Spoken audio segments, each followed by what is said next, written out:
Now, honorable senators, we were scheduled to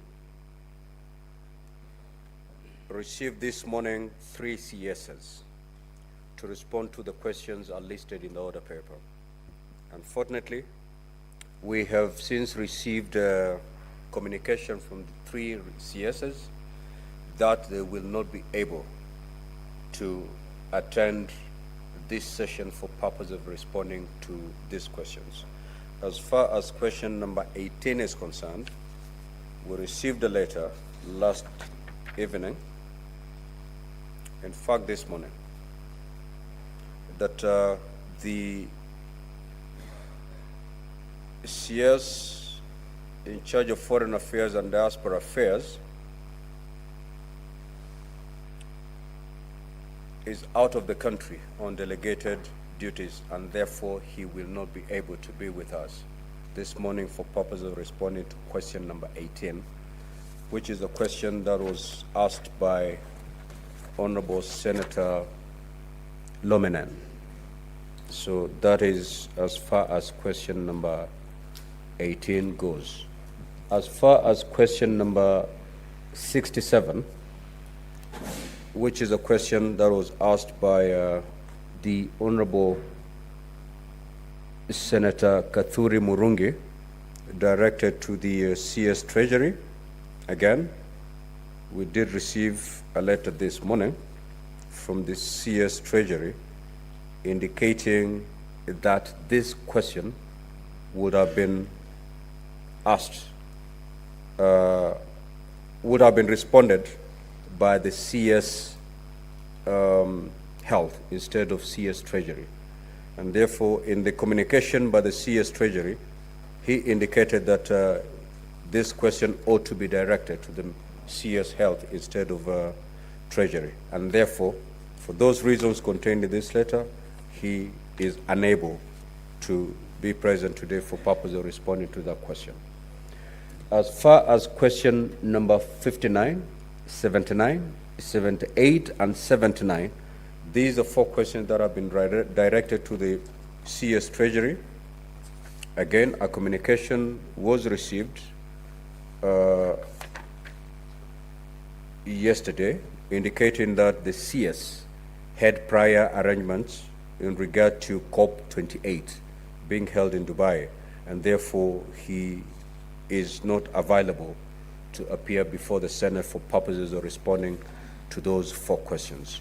Honorable Senators, with this communication, with these letters therefore from the CSs, it means therefore that we have no CS today morning for purposes of responding to any of these questions.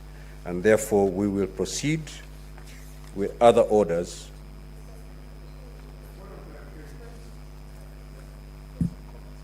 Yes, Senator Boni.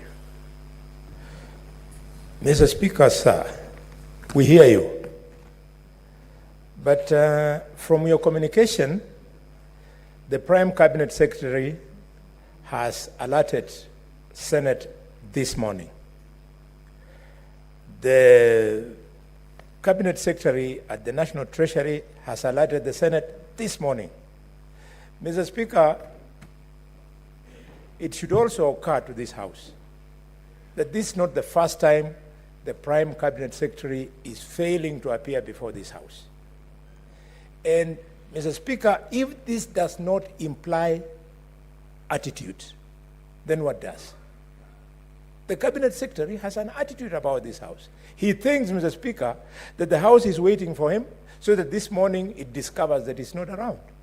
He had a 7-day window during which he knew he was going to travel or he was traveling. He should have informed us.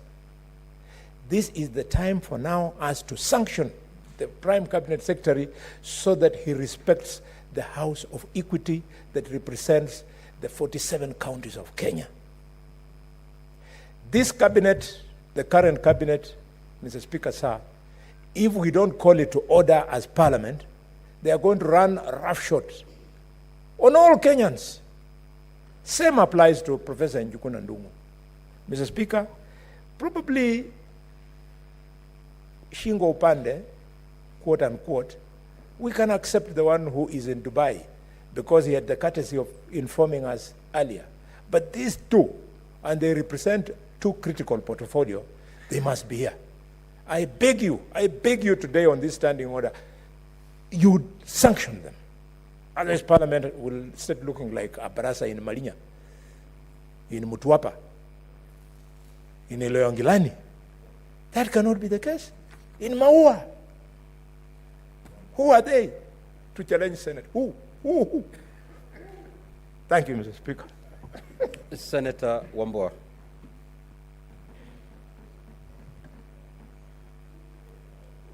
Mr. Speaker, we must set the record straight. When sufficient notice is given to a cabinet secretary to appear before a committee of parliament, there can never be an excuse for not appearing. Being on a trip abroad is not a reason for not appearing before a committee of the Senate. It's actually a very shameful excuse. Mr. Speaker, I am impressed by the formulators of our Constitution, the drafters of our Constitution. Because in there, Mr. Speaker, they recognize that the first responsibility and function of the President is to be answerable to Parliament. If the President, Mr. Speaker, is answerable to Parliament, then Cabinet Secretaries who serve at the pleasure of the President must be 10 times answerable to Parliament. Mr. Speaker, I am a bit concerned because, and I speak for the minority side, you know, Mr. Speaker, we had stayed away from these morning sessions on account of a legitimate court process. And once that process has ended, Mr. Speaker, we are back to engage. I don't know whether the cabinet secretaries are afraid of the presence of the minority side in the House and they don't want to face the tough questions that they have to face. Mr. Speaker, I want to plead with you. Because if we don't nip this thing on the bud now, then it will become the order of the day, and cabinet secretaries will be giving you excuse after excuse why they cannot appear before the Senate. Mr. Speaker, I implore you to find reason in our own standing orders and in the Constitution to censure these cabinet secretaries and ensure that they appear before the Senate to respond to questions. Lastly, Mr. Speaker, you know, there is a casualness that is creeping in, that a cabinet secretary would have the audacity to write to the Speaker of the Senate of the Republic of Kenya in the morning and tell him that I'm not going to appear before the Senate. Mr. Speaker, I think I know you, Mr. Speaker. Do something. Don't allow these people to mock you because they are mocking you. Mr. Speaker, you sit there for and on behalf of 47 delegations in this country, 47 counties. The questions that we are asking these cabinet secretaries are not on our own behalf. We are asking these questions for the benefit of the people of the Republic of Kenya, Mr. Speaker. Mr. Speaker, do something. I thank you. Senator Kathure. Thank you, Honorable Speaker, also for allowing me to give a comment on this evolving trend by the CSs. Honorable Speaker, let me first undo the case of my question, which I directed to the CS Treasury. And Honorable Speaker, the CS Treasury has been this question for almost 3 months now. It is scheduled last week, it did not appear, then another time it did the same. But if you look at the content of my question, it is the money which has not been disbursed to NHIF, because NHIF did their work, they awarded these victims, but then Treasury has not been able to release 11.6 billion to NHIF so that they can pay. So, Mr. Speaker, when the CS now ask us to go to the Minister of Health, he is running away from his responsibility. The Minister of Health does not allocate budgets. If they have given the money that they need is 11.6 to pay these people, then Treasury should be held responsible so that they can be able to pay these victims. These people are already dead, and the beneficiaries or their kins are following this money day in, day out. I have one case which made me to do this and investigate from one of my constituents from Meru, who the wife died due to COVID in 2020. But to date, he is owed 7 million by NHIF. He has followed this money. I have assisted him through the Ministry of Health, but still, Mr. Speaker, he is always referred to Treasury. So that is why I don't know how you guide me to go ahead, because this question is like the CS is dropping because of the responsibility that he should do. So, Mr. Speaker, I will seek your guidance also to direct that the CS should appear himself, Treasury CS, so that he can be able to answer this question, because I can see he's running away from it. Also, Mr. Speaker, you know you are the chair of SBC, which allocates the businesses of this House. And you know we have no time before the end of this session. So today morning, you allocated time for these CSs and put aside all other businesses that we have in this House. So, Mr. Speaker, when we receive letters in the morning that the CS is not appearing, and we have a lot of pending business, Mr. Speaker, I feel these CSs are not respecting this House, and this is the right time to crack the whip. So, Mr. Speaker, we are very committed to do the work that we are elected to do. And if the CSs are not honoring this House, then they should be sanctioned, Mr. Speaker, so that they can be able to respect this House. This is an honorable House of 47 delegations, and the other 27 elected senators. So, Mr. Speaker, I think with your wisdom, before the end of this session, so that the next year we start on a clean footing, you should really do a letter, especially to the end of state, because he has the responsibility. And he's the one actually who supported the CSs to appear in the two houses. So, Mr. Speaker, I think, you know, this is the first time Senator Sifuna has clapped when I'm giving any. Yeah, so, Mr. Speaker, I want to end there so that at least Senator Sifuna can hand it to where I have left. Thank you very much, Mr. Speaker. Senator Karungu. Thank you very much, Mr. Speaker. Mr. Speaker, when we were elected to this House, the President implored us to amend our standing orders for the CSs to appear before us. We had the support of the head of state. So when they don't appear, they don't just show contempt to this House, also to the President of this Republic. And Mr. Speaker, as a feeling of many members, please crack the whip. My committee on roads, transportation and housing, on Monday, after inviting the governor of Kajiado, Olelenku, to appear before us, even after summoning him, he had the audacity of saying that he wouldn't appear 45 minutes before the time the meeting was supposed to start.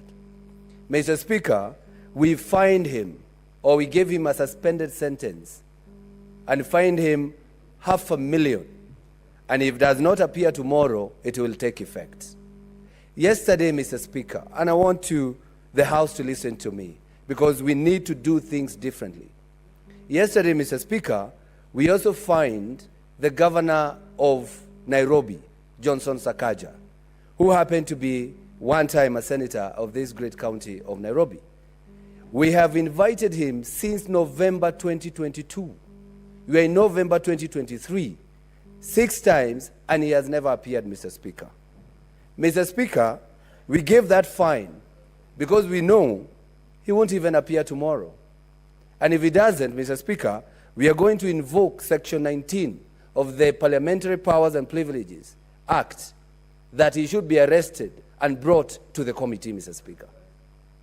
Mr. Speaker, it is a high time that this House is taken with seriousness it deserves, Mr. Speaker. And you know, and especially those governors who are senators, they are giving this House a bad name.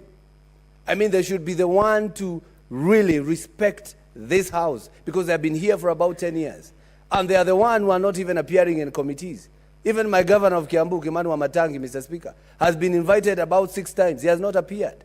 I think we should crack the whip, because for us, in future, we want to be governors, and we don't want people to say senators were the worst governors. So we have to do it today. And for the CSs who did not appear today, Mr. Speaker, crack the whip. Give them a fine. Invoke Section 19. Because if you don't do that, we will receive the apologies a minute before we get into the House. Thank you very much, Mr. Speaker. Senator Gloria. Thank you, Mr. Speaker. For me, I want to weigh in on the issue of the disrespect that the Senate is receiving from this cabinet, Mr. Speaker. I believe that when the Kenya Kwanza government ran for office, we are here for the hustler nation, for the people.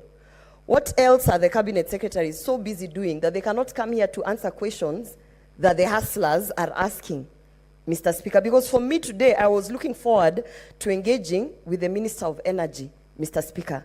The bills on KPLC are crazy. The rogue billing, there's a lot of things that are happening under KPLC. And we have questions for the people who have sent us here. We have questions, Mr. Speaker. And I think at the rate at which it's going, Mr. Speaker, then I employ the President to kindly make sure that we have the chief administrative secretaries.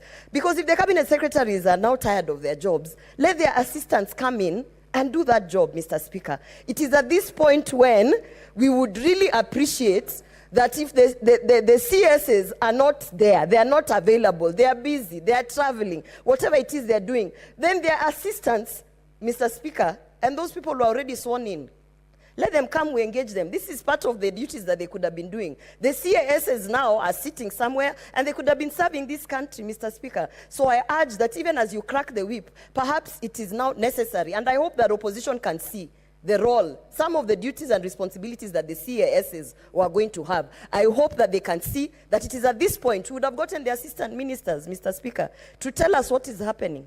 Thank you, Mr. Speaker. Senator Sifuna. Mr. Speaker, correct me if I'm wrong, but the High Court found that the position of CSS were unconstitutional. We are not going to substitute the people responsible for the ministries for unconstitutional office holders. In fact, Mr. Speaker, if you brought those CSs here, I would not partake of that session. In fact, Mr. Speaker, I think it's the Bible that says that all good things come to those who wait. I don't know if it's the Bible. The Christian fundamentalists are on the other side, they will clarify.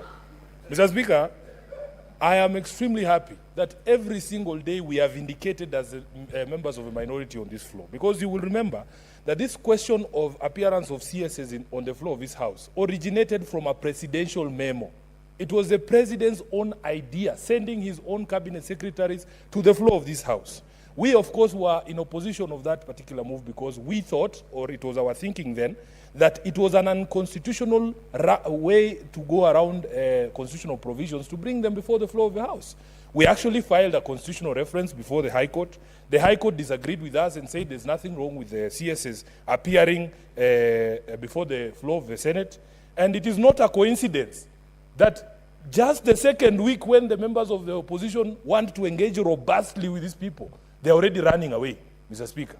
It doesn't make any sense. I was looking forward, because we have a serious controversy in this country about the G2G deal. I wanted to look the CS Energy in his eyes and ask him those questions that I've written down here, Mr. Speaker. But he has run away. And this is becoming a habit, even in the committees. My chair of the Housing Committee has just elucidated what we're going through in the committees of the House. Because, Mr. Speaker, you invite a governor to answer questions about his own people. The people of Jericho, Lumumba, Imaringo were in the committee yesterday waiting to ask questions through their senator to the governor of Nairobi. He just says he has traveled. And my suspicion, Mr. Speaker, is that this COP28 that is happening in Dubai is going to be one of the biggest scandals in this country. When the final list of the number of Kenyans who have gone to Dubai is published, we will be embarrassed as a country. I am happy that as a senator I was told there is no money in the Senate, so I decided to just stay at home. Mr. Speaker, you are aware of this issue. So for us, because some of us have serious contributions to make on the matter of climate change and the environment, Mr. Speaker, but we were denied that opportunity. Now my brother Musalia Mudavadi has gone there. I doubt if he can be more eloquent on issues about the environment as I would have been in Dubai, Mr. Speaker. But anyway, let us see what will come out of that particular conference. So we want to say this, Mr. Speaker. In fact, this morning session was created specifically for these cabinet secretaries. We should have been having our committee meetings. What is the point of order, Senator Boni? Mr. Speaker, you have heard the remarks by the distinguished Senator of Nairobi about the Cabinet Secretary. Mr. Speaker, is he in order to drag into this House the fights between him and Mudavadi over the matter of kingship in their community? Is he in order, Mr. Speaker, to bring such a matter here? Senator Boni, in fact, you're out of order to the extent that you're rising on a point of order on a senator who is contributing on a point of order. To that extent, your point of order is overruled. Conclude, Senator Sifon. Mr. Speaker, let me assure Senator Khalwale that I am not in competition for anything with Musalia Mudavadi. I don't see myself competing with him for anything. I'm just saying, and the communication from the Speaker came that he has traveled to COP. I'm just wondering, because you know, this issue of climate change can better be elucidated. I would rather we send Esther Okenyuri, Senator Okenyuri, or my sister Gloria, because the younger generation have a greater appreciation of these matters than some of these guys. So, Mr. Speaker, I want to say that I am deeply disappointed, and we as a House must put our foot down. I am very happy with the Chair of Transport and Housing, the Honorable Senator Thangwa, that he doesn't joke when it comes to respect for the people and the respect of committees of this House. He has fined people liberally, and I want to encourage you, Chairman, that we are all behind you as senators in that committee. Arrest people, drag them before this House, because some of them, they just fly in and fly out, Mr. Speaker, wanasema Kiswahili, wanabadilisha nguo bandarini. We want them to be arrested at the bandari when they are changing their clothes, to be brought before committees of this House. I thank you, Mr. Speaker. Senator Mgatana. Bwana Spika, mimi nilikuwa natarajia kumwona waziri wa kawi Mheshimiwa Chirchir, kwa sababu watu wa Tana River wanajua KETRACO walilipwa pesa ili zile waya zao zipite kwa mashamba ya watu, na watu wanajua mamilioni yalilipwa, lakini wananchi hawakupata hizo pesa. Wananchi wa Tana River wanangojea kuelezwa hizo pesa ziko wapi. Alafu waziri anakosa kukuja na wananchi wanamngojea. Mimi Bwana Spika, ningependa kutoa maoni yangu ya kwamba utoe faini sio ya 1,500, lakini faini ya milioni 1 kwa kila waziri ambaye anakosa kufika kwa bunge la Senate. Kisha Bwana Spika, uandike barua kwa rais kwamba wakati wa kufuta kazi mawaziri, wa kwanza wa kufutwa ni hawa mawaziri ambao wanakosa kufika kujibu maswali ya wananchi. Kwa hayo mengi Bwana Spika, naomba uchukue mkono wako wa nguvu, watie adabu hawa watu, manake wanatukosea heshima. Asante Bwana Spika. Senator Beatrice Ogola. Thank you, Honorable Speaker, for giving me the opportunity. Honorable Speaker, from the word go, this morning I was very keen on the appearance of the respective cabinet secretaries, and particularly, Honorable Speaker, I really wanted to engage the CS Energy and Petroleum. Honorable Speaker, 1 year ago, I raised an issue of faulty transformers in Homa Bay County.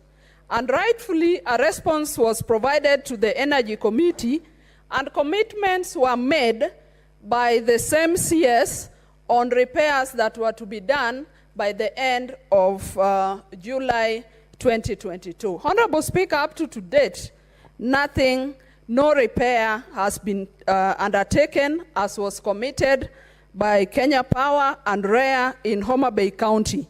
And it is on that note that I was really interested in the question that was given by Senator James Murango on the replacement of defective power transformers in Mwea constituency. Honorable Speaker, going forward to Senator Mohamed Chute's question, you see the disruption of power supply in most parts of the country. Honorable Speaker, in the last 3 months, we have seen historical blackouts in this country, one ranging for 20 hours, Honorable Speaker, nationwide, and another just the other Saturday for the whole night. Honorable Speaker, this house is a house of representation. The senators here, when they ask questions, they are representing their constituents, and it is by the coming of the cabinet secretaries here that we can get the different responses to the concerns of Kenyans. Honorable Speaker, on the issue that has been mentioned on COP28, I want to state that the issues of climate change are very important. We can see the raging floods all over the county and its effect, and so I support the conference that is ongoing in Dubai and is looking forward to participating. And Honorable Speaker, as I wound up, I did not get the chance, but I want to add my voice in welcoming the honorable members of the County Assembly of Migori, that in the membership present here, some honorable members have worked with in the past in the executive, and some are friends, and we welcome you to the Senate and hope we will continue working together. Thank you, Honorable Speaker. Senator Dulo. Thank you, Mr. Speaker. Mr. Speaker, I must contribute to this because some of us, we've been around for some time. I remember the second Senate. We used to have a lot of issues with cabinet secretaries where even National Assembly was saying ministers should not appear before Senate. It was a long fight for us to have cabinet secretaries appear before Senate. Secondly, Mr. Speaker, I remember in the first Senate, we used to respond even to the questions or statements by members on the floor of the House instead of actually going to committees, just to improve the way issues are responded to. That never worked. In the second Senate, we thought maybe by taking statements to the committees, things are going to be better. But let me say here, Mr. Speaker, we thought, and I think the government went through a very long process to make sure that cabinet secretaries appear before Senate so that we can have direct engagement with them to respond to the issues raised by members and concerns of also members of public. Mr. Speaker, I remember one time we even gotten a warrant of arrest against the then Muranga governor because he refused to appear before a certain committee. Unfortunately, we were frustrated by the IG, we are frustrated by the courts until that guy escaped that warrant of arrest. Mr. Speaker, if we let this go, today none of them appeared here. Next week, the same thing will happen again. Mr. Speaker, we must take a serious action today, not tomorrow.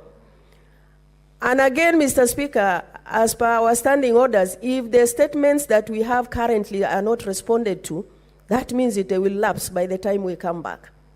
Please, can you take serious action against these cabinet secretaries who are actually frustrating this House? And I know when they are called by National Assembly, they come running. But to the Senate, they see like this is a lesser house. We must show them that we are equal as far as responsibility is concerned. I thank you. Senator Kenywa. Asante Bwana Spika kunipa fursa hii. Kwanza kabisa Bwana Spika, hawa mawaziri inaonyeshana kana kwamba hawana heshima yoyote na seneti. Bwana Spika, hawa mawaziri walianza kwa kukejeli na kudhihaki kamati zetu Bwana Spika. Wakiitwa katika kamati hawakuji. Na hata hawasemi chochote Bwana Spika. Sasa wameona ya kwamba tayari wamehitimu Bwana Spika kutoka kwa kamati, sasa wanataka kukujaribu wewe kama spika wa seneti Bwana Spika.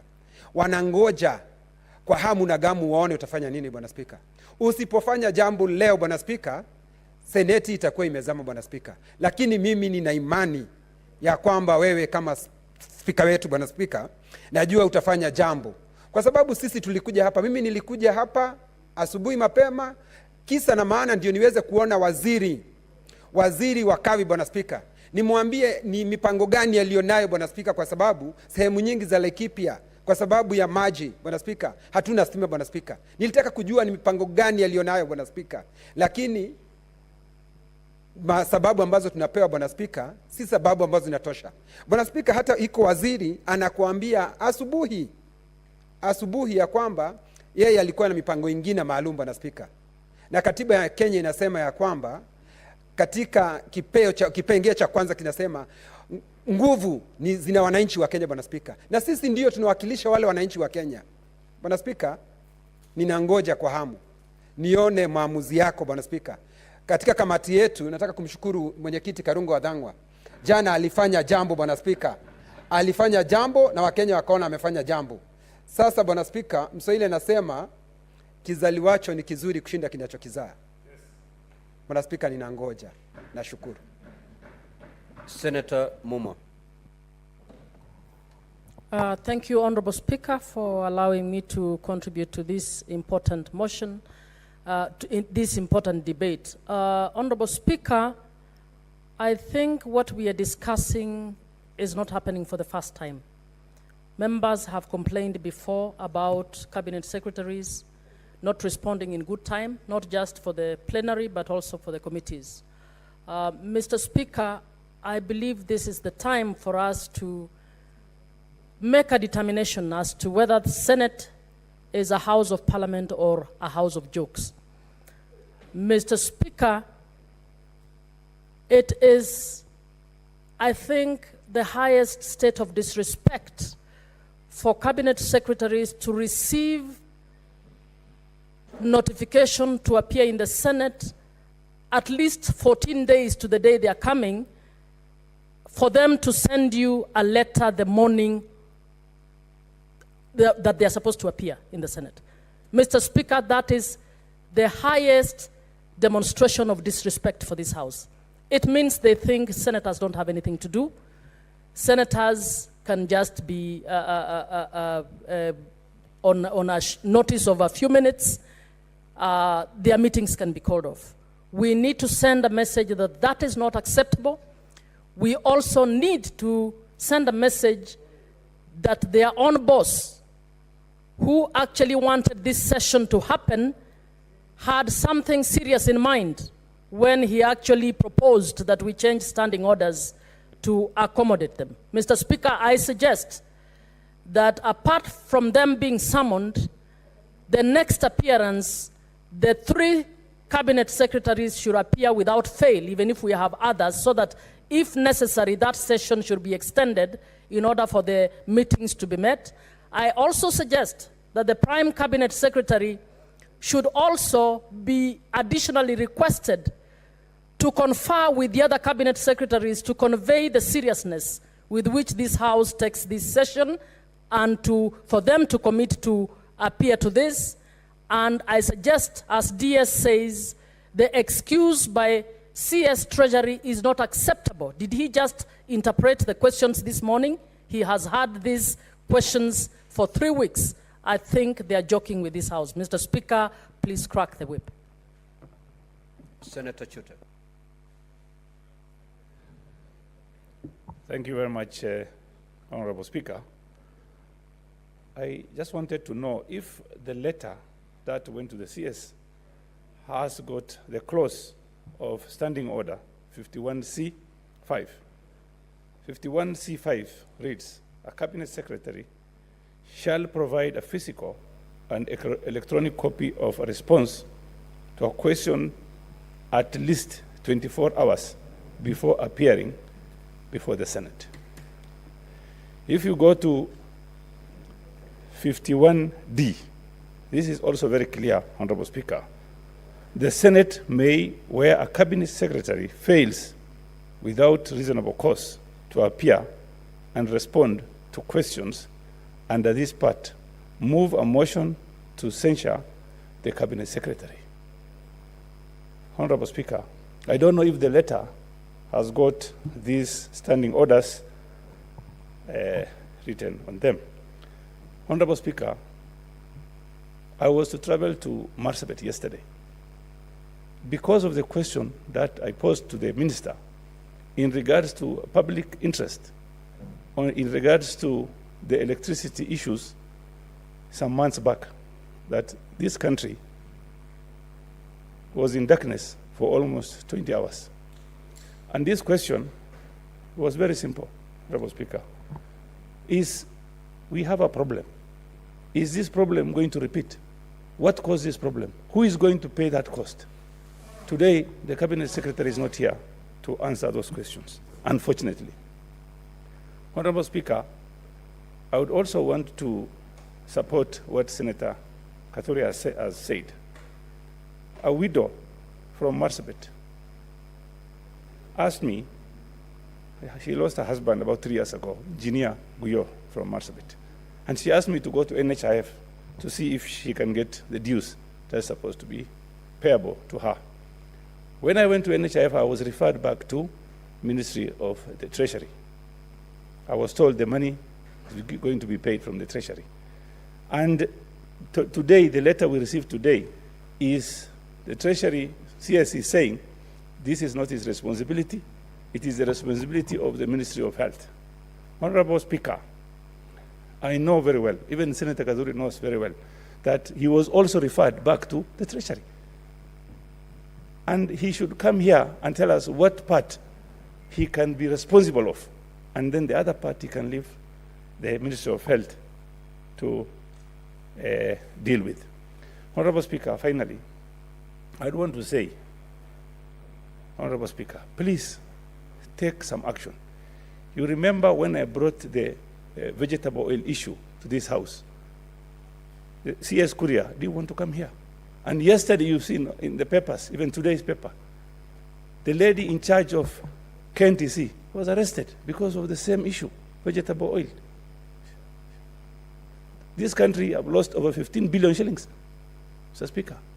When you see the CSS refusing to come here, there must be definitely something they are hiding. Please, Mr. Speaker, please, you are the father of this House. You are in charge of this House. You are in charge of this Senate. We look at you and see if you are going to take some action. Thank you very much, Honorable Speaker. Kindly take some action. Sansan. Senator Richard Onyok.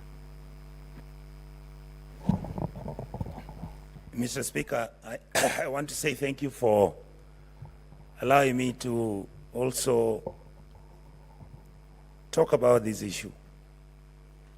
Mr. Speaker, it's very clear that the responsibilities of a senator, other than all the other issues we handle, is a matter of legislation. Mr. Speaker, the other issue that the Senate deals with is a matter of oversight. I've just come in this morning expecting the CS to be here. And I've just found he has not appeared. In fact, Mr. Speaker, I'm quite disappointed because Dr. Ndungu was my lecturer in the University of Nairobi in the class of economics. And he always used to say that you must be responsible and you always must be on time because those are the qualities of good leadership. I'm quite surprised that he hasn't come. The question I was actually going to ask, or which I had asked on the order paper, Mr. Speaker, is about him telling me whether the government has a G to G agreement which was signed when the negotiations for the purchase of the oil was taking place. The cabinet secretaries must understand that the responsibility they hold and their job primarily, Mr. Speaker, is to serve this country. Even when they have been selected and nominated by the president to actually work on behalf of the president, they are actually answerable to Kenyans. And those questions that Kenyans are asking us are the ones we want the cabinet secretaries to come and give us answers. And that is how that's how democracy is designed. Our democracy is designed, and again, I've just listened to one of my colleagues say that actually this is the issue of cabinet secretaries coming to this house to answer questions was something that President William Ruto personally engaged himself in. And particularly after the ruling, Mr. Speaker, it means that this is something that is now going to take place in this house, and this is a responsibility of the cabinet secretaries. I would really want, Mr. Speaker, for you to put your foot down. I would want our colleagues to realize that we are here not by accident, we are here by design, and let them know that we are going to hold them to account.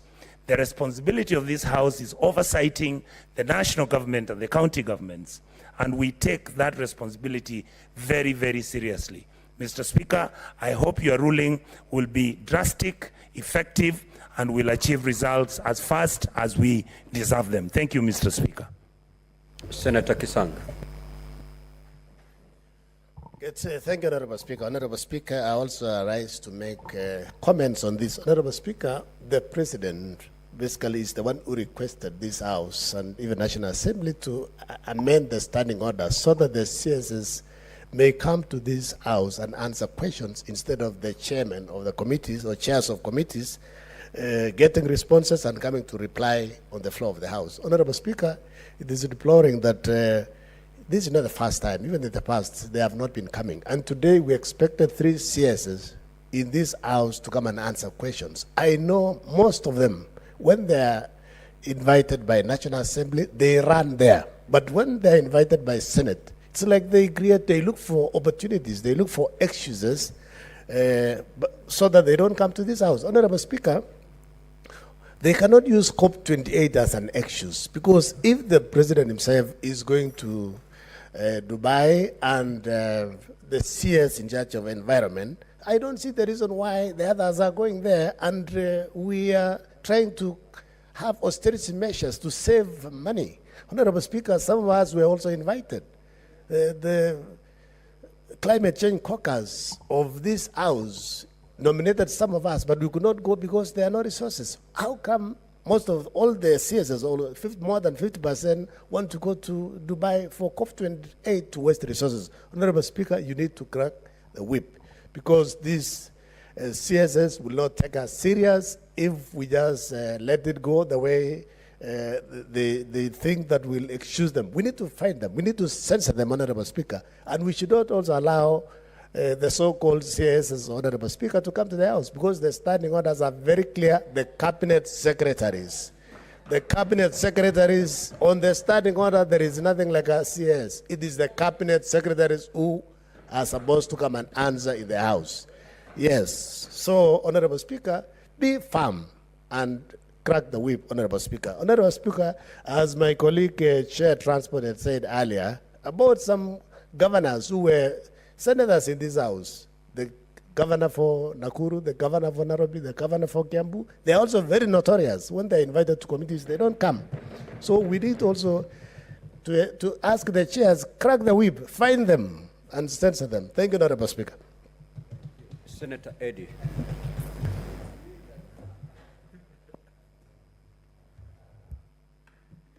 Thank you, Mr. Speaker.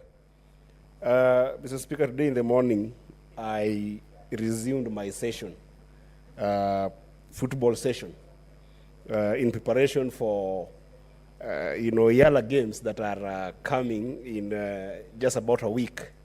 And Mr. Speaker, as you know, we don't have any field to be able to train. So we keep on moving from one place to another. And today in the morning, I was training around Magadi Road. And therefore, Mr. Speaker, I had to really rush to get here. Through your honor, may you just give me an opportunity to actually welcome the team from Migori. I'm very proud of these members of the delegated duties in the county assembly, and I hope that I'll get time to talk with them in our own tradition in Parliament here. But Mr. Speaker, in the spirit of rushing to get to this house, I also noticed that we actually are having a second week since the court did pronounce itself on the tussle that was between the minority side and the majority side on the issue of whether it was right constitutionally for the cabinet secretaries to be able to appear in this house.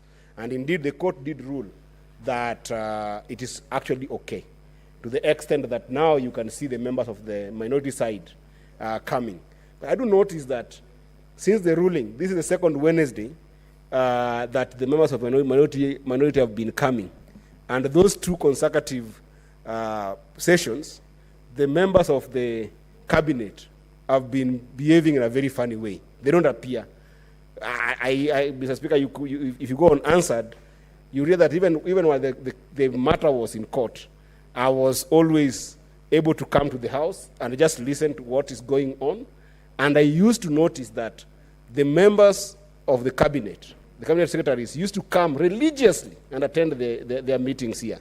I'm beginning to think that perhaps it used to be a tete-a-tete between colleagues from the Kenya Kwanza side. It was just a dialogue, that there was no interrogation, there was no nuance perhaps in terms of engaging the cabinet secretaries. But now that the opposition is here to interrogate, to scrutinize, to be able to actually ask the right questions, they are running from the house, Mr. Speaker.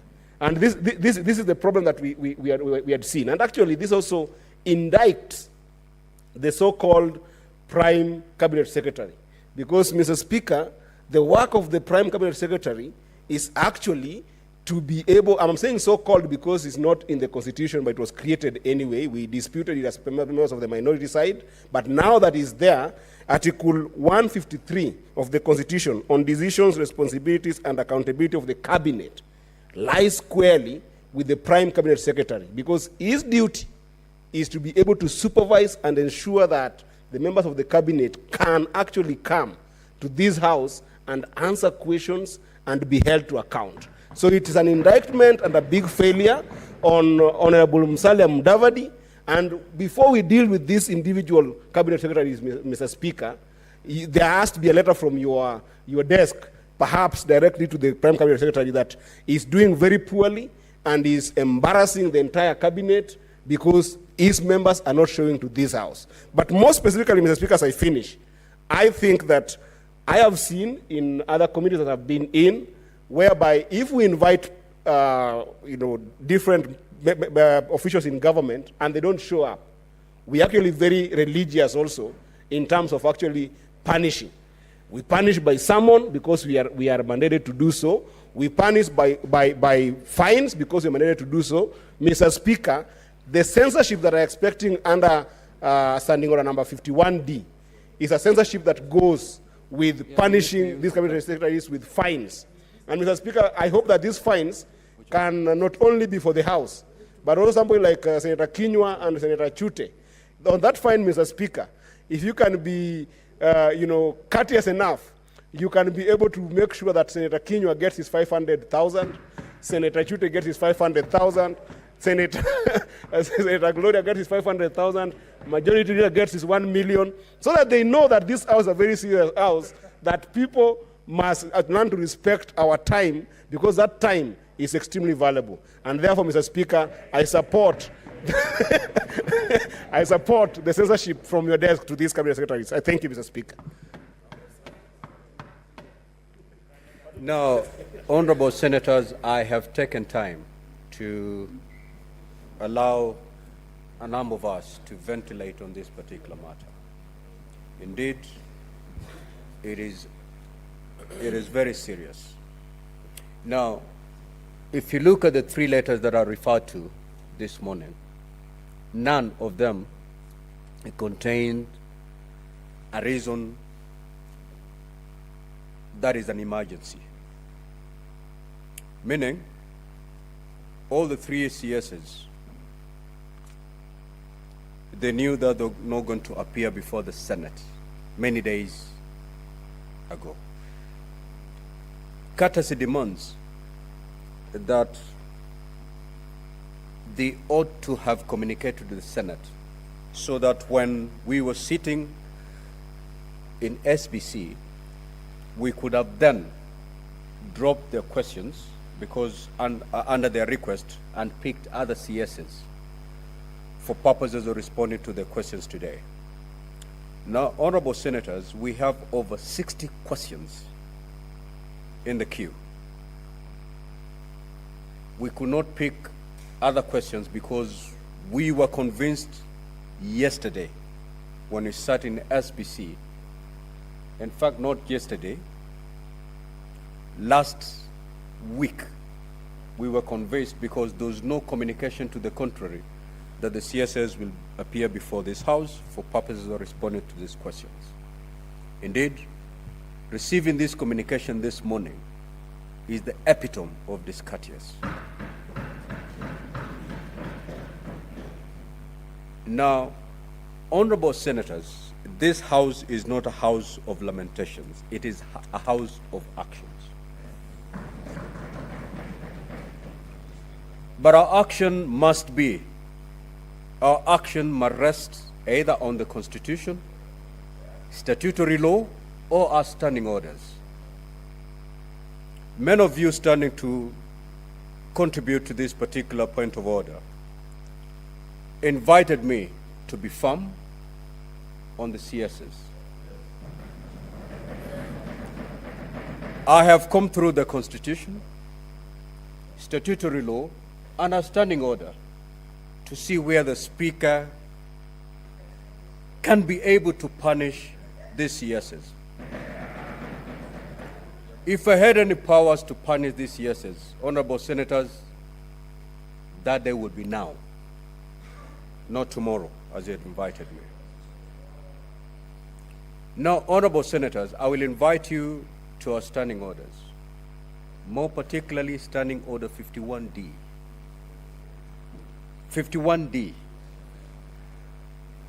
Now, the punishment that our CS invites for non-attendance for purposes of responding to this question is contained in our standing order, more particularly Standing Order 51D, a motion of censure.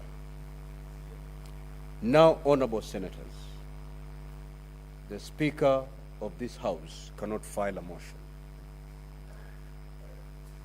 I can only moderate debate, facilitate debate, to make sure you do the right thing. If indeed, honorable senators, you are persuaded that the behavior of these CSs is unbecoming, invoke Standing Order 51D. As your Speaker, I'll be here to moderate that motion. In that motion, you may resolve any punishment. You can pass a resolution that these CSs be fined to the extent of whatever amount of money this House will resolve. How I wish I have the powers to punish these CSs. I will do it today.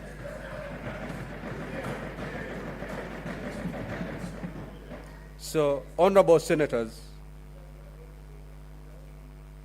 please do not allow this House to be disobeyed.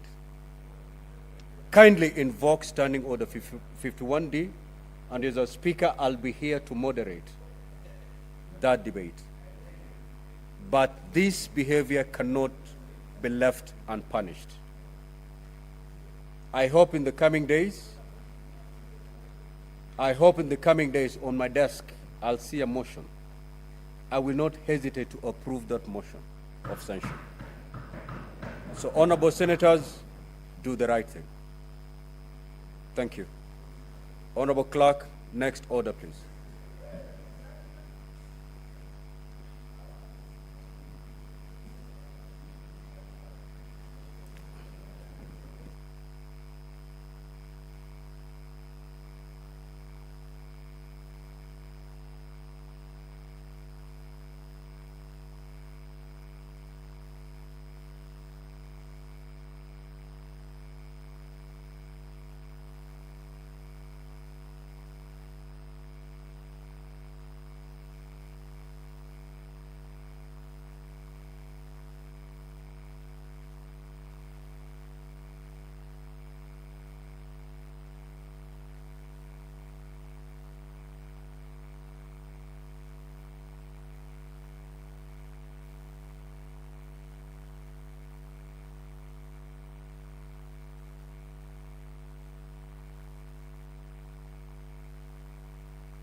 Now, honorable senators, if you look at today's order paper, Order 8, Order 9, Order 10, Order 11, Order 12, Order 13 through to Order 14. Those are orders that are supposed to proceed to the Committee of the Whole. Clearly, we do not have the numbers to prosecute those orders. And therefore, we will defer those orders and will proceed to order number 15. That is the motion on the Shakahola report. I will therefore invite the clerk to read that order so that debate then resumes on that particular motion. Honorable Clerk. Order number 15, motion. Report of the ad hoc committee to investigate the proliferation of religious organizations and circumstances leading to more than 95 deaths in Shakahola, Kilifi County. Resumption of debate. Now, honorable senators, at the interruption of debate on this particular matter, that was on Tuesday, the 28th of November, 2023, the Honorable Boni had the floor and he had a balance of 19 minutes. I will therefore invite the honorable senator to proceed to make his contribution. Thank you, Mr. Speaker. Mr. Speaker, I just started before it was time up for the adjournment of the House. And I'd acknowledged the good work that has been done by this committee, led by the distinguished Senator of Tana River, Senator Mungatana. And because he moved the motion very clearly, using very articulative means, I don't want to belabor, but I just want to appreciate some of the salient points that I have found in this committee's report. Mr. Speaker, the committee has been humble enough to realize the complexity of the work at hand and come out with 1 to 9 action points, which it has recommended to the Directorate of Criminal Investigations and the DPP to take up, let it undergo the due process so that this criminality should be brought to an end. I allowed them, Mr. Speaker. Mr. Speaker, further to this, I want to appreciate the committee because they have asked the Cabinet Secretary for Interior and National Administration to shut down the physical premises of Good News International Premises and Good News Media House. Plus, of course, there are affiliates that are operating within the Republic of Kenya within 30 days after this Senate adopts this report. Mr. Speaker, it is very important because Kenyans know, and they have seen the footage, where even while this criminal is in court, whenever he makes appearances in court, we still have some people who are foolish enough to celebrate him. So the answer is for the place to be closed down physically. Mr. Speaker, I want to laud the committee that they have asked the Directorate of Criminal Investigations and the Director of Public Prosecutions to initiate the process of freezing the assets belonging to Paul Mackenzie and any other associates, and the proceeds be used to compensate the families of the deceased victims. Mr. Speaker, this is very reflective. Paul Mackenzie, like many such misguided so-called prophets and preachers, they use the pretext of the people's vulnerability to have a better life after death. They convert them into paupers, and in the process, they enrich themselves. It is not surprising, therefore, Mr. Speaker, that the country is abound of preachers who drive fuel guzzlers. Some even have helicopters just to show how good they are at looting the public. Mr. Speaker, the Cabinet Secretary for Interior and Administration must declare the Good News International Ministries and Good News Media House Limited as organized criminal gangs. These are criminal gangs, and I am very, very personally offended by the lack of cooperation on the part of Professor Kindiki when this committee wanted him to help the committee to have witnesses appear before them. Mr. Speaker, it was unfortunate that the professor of law said he was going to speak for the witnesses. Since when? Since when did a minister speak for a criminal? Since when did a minister have privileged information that he could give to a serious committee like this one? I want to appeal to my younger brother, Professor Kindiki. Humble yourself. You should have allowed Kenyans who wanted to give evidence to do so. What are you protecting, Professor? If the DCI, the NIS, was able to appear before the committee, and where they thought certain pieces of evidence required secrecy, they applied for being heard in camera.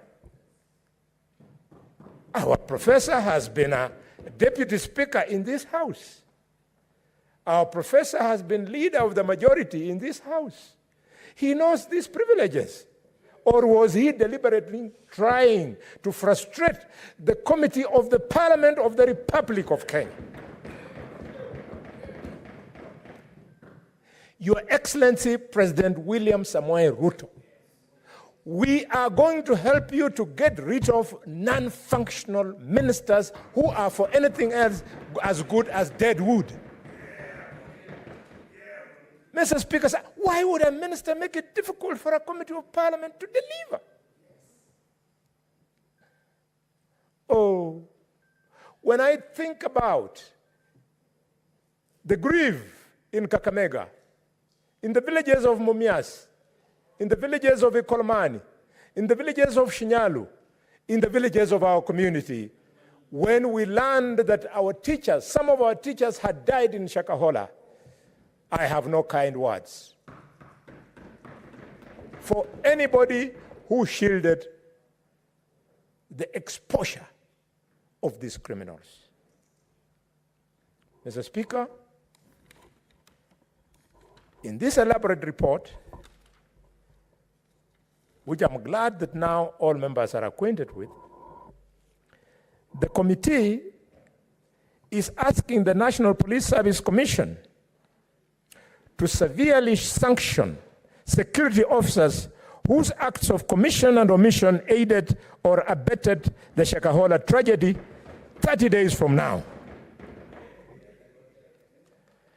Mr. Speaker, so that it remains evidently clear to the Republic of Kenya that civil servants, senior security officers, they drink and dine on the blood of the poor. The committee has been very specific. It has said on page 135, Mr. Speaker, that Mr. Joseph Kemboi, the senior superintendent of police in charge of the sub-county police commander in Malindi, should be disciplined. Charles Kamau Wangu, the assistant superintendent of police,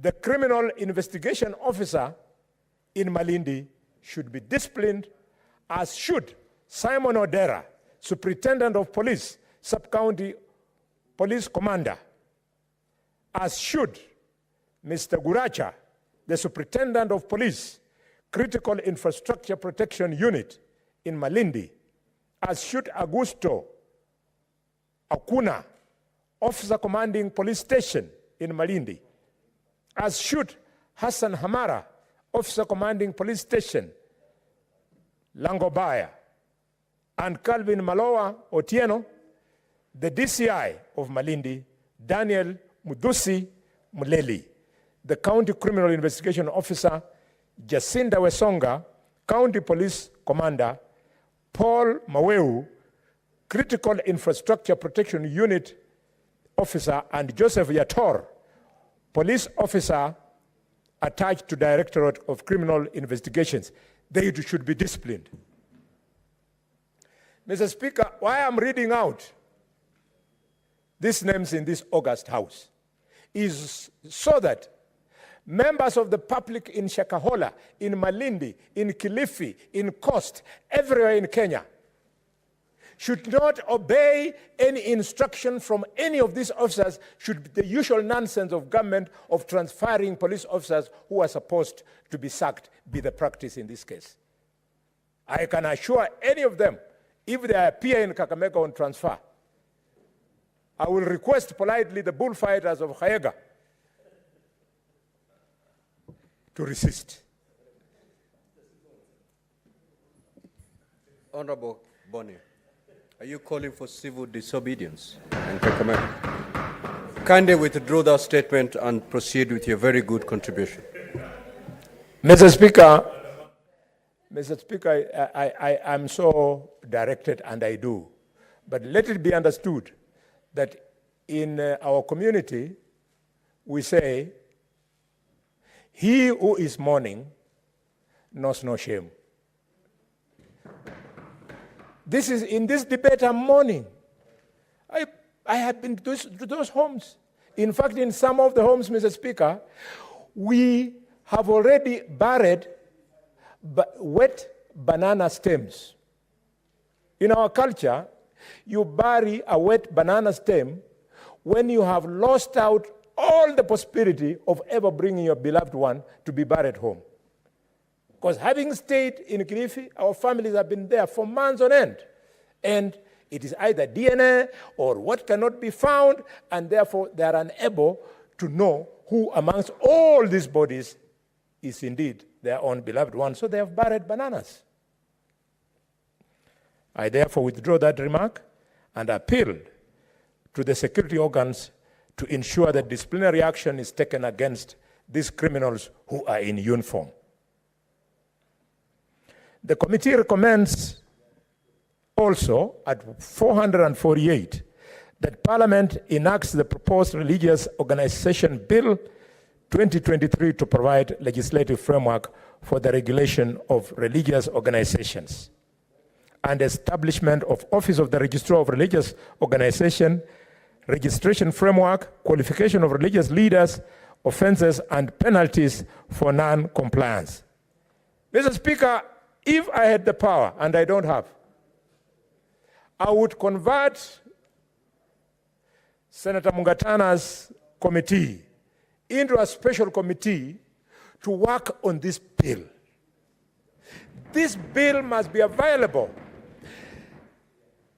The tragedy that is Shakahola has now given us the opportunity, the reason, the courage, the excuse for us to face our religious leaders and tell them, you are going to be regulated. Religious organizations must be regulated. Why do we have the Bible? Why do we have the 10 Commandments? Why do we have the teachings of the disciples of Jesus Christ? Why do we have the teachings of Prophet Muhammad in the Quran? Those teachings are meant to set standards so as to regulate. So regulation is already provided for in the Bible, it is provided for in the Holy Quran, is provided for even in the Constitution. We must regulate churches. There are far too many. Let me tell you, from Shigalagala Junction to Marinya, on the road from Shigalagala to Butere. Senator Boni Karwale, what is your point of order? Yes. Senator Okech. Mr. Speaker, you know, I wouldn't at all want to, and I'm raising understanding order number 105 on statement of fact. I wouldn't at all want to, interrupt the cadence with which the majority whip is already presenting, and these are very passionate issues that I know that we worked on very, very well. But I want just to say that, the chapter and the report that you have just read is not on the regulation of churches, is on the regulation of religious organizations, which is inclusive of churches.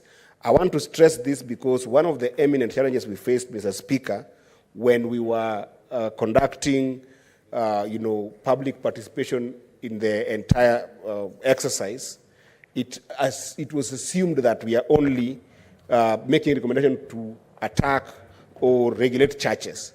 The regulation is for all religious organizations that are not limited to churches. So, Senior, that's what all the cadence I wanted you to go with. But sorry for interrupting, but it's important to emphasize on that. Thank you, Mr. Speaker. That was actually a point of information which you have received. Yes, Mr. Speaker, I wanted to laud him for that piece of information. But Senator Omigori, if anybody has sent you to this house to be interrupting the Senator of Kakamega when I'm debating, go and tell him that the strategy is for you to wait for your time and then debate.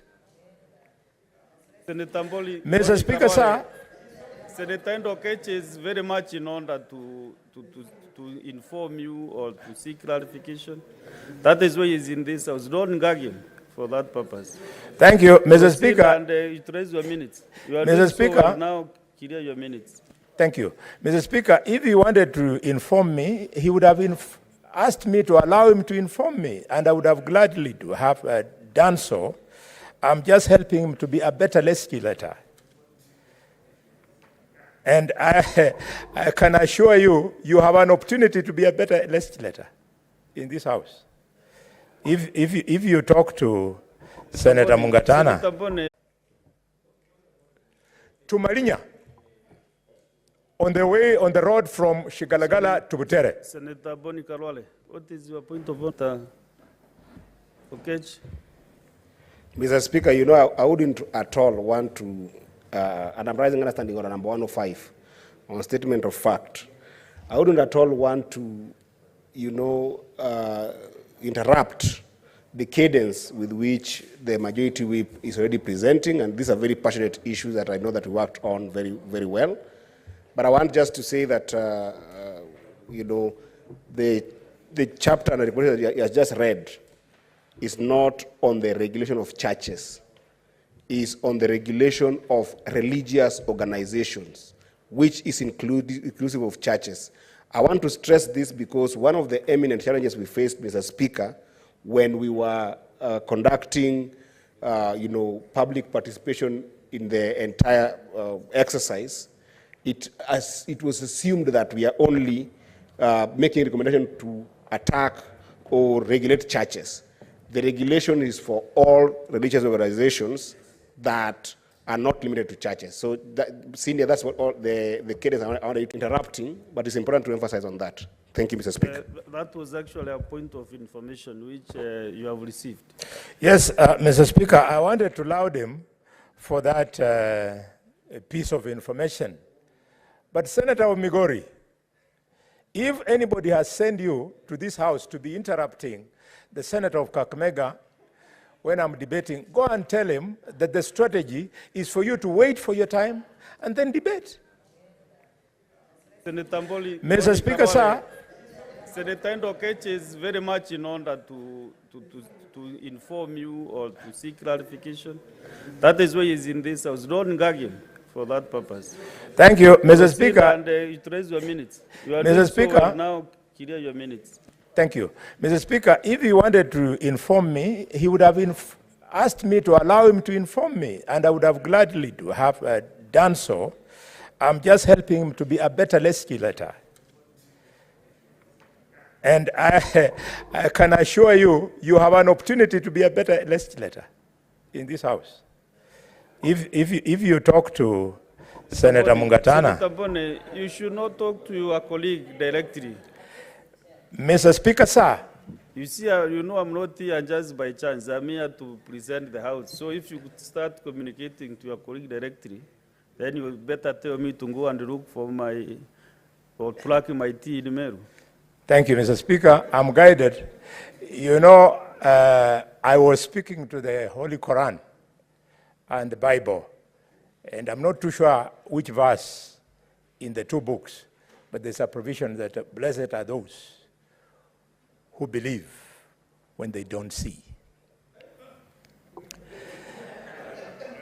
Mr. Speaker, sir, in paragraph 509, the committee recommends that the Director of Criminal Investigations investigates the relationship between Paul Mackenzie and Ezekiel Odera with a view of establishing any criminal culpability of Ezekiel Odera in aiding or abetting the event in Shakahola tragedy within 30 days of the adoption of this report. Congratulations, my brother Mungatana. This particular recommendation will stand for many years, because when you are frustrated by some civil servants, Mungatana and your team, when you are frustrated by some forces that we have come to learn later, in your efforts to get down to this, you took the unprecedented initiative of going to Mavueni, and the country raised eyebrows. The country thought, the country feared that probably Parliament was being compromised. But now that you have come out with recommendation 509, we respect you. You are holding the name of this Senate high, that it is out of the frustration by functionaries of government that forced you to do the unprecedented by going to Ezekiel Odera's church in the manner you did. I want to appeal to Pastor Ezekiel Odera. Parliament was in your place. The children of God have died because they believed in the teaching of Paul Mackenzie. Pastor Ezekiel, I appeal to you from the bottom of my heart.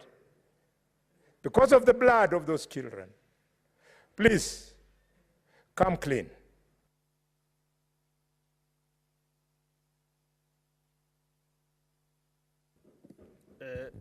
Senator Professor Margaret Kamar.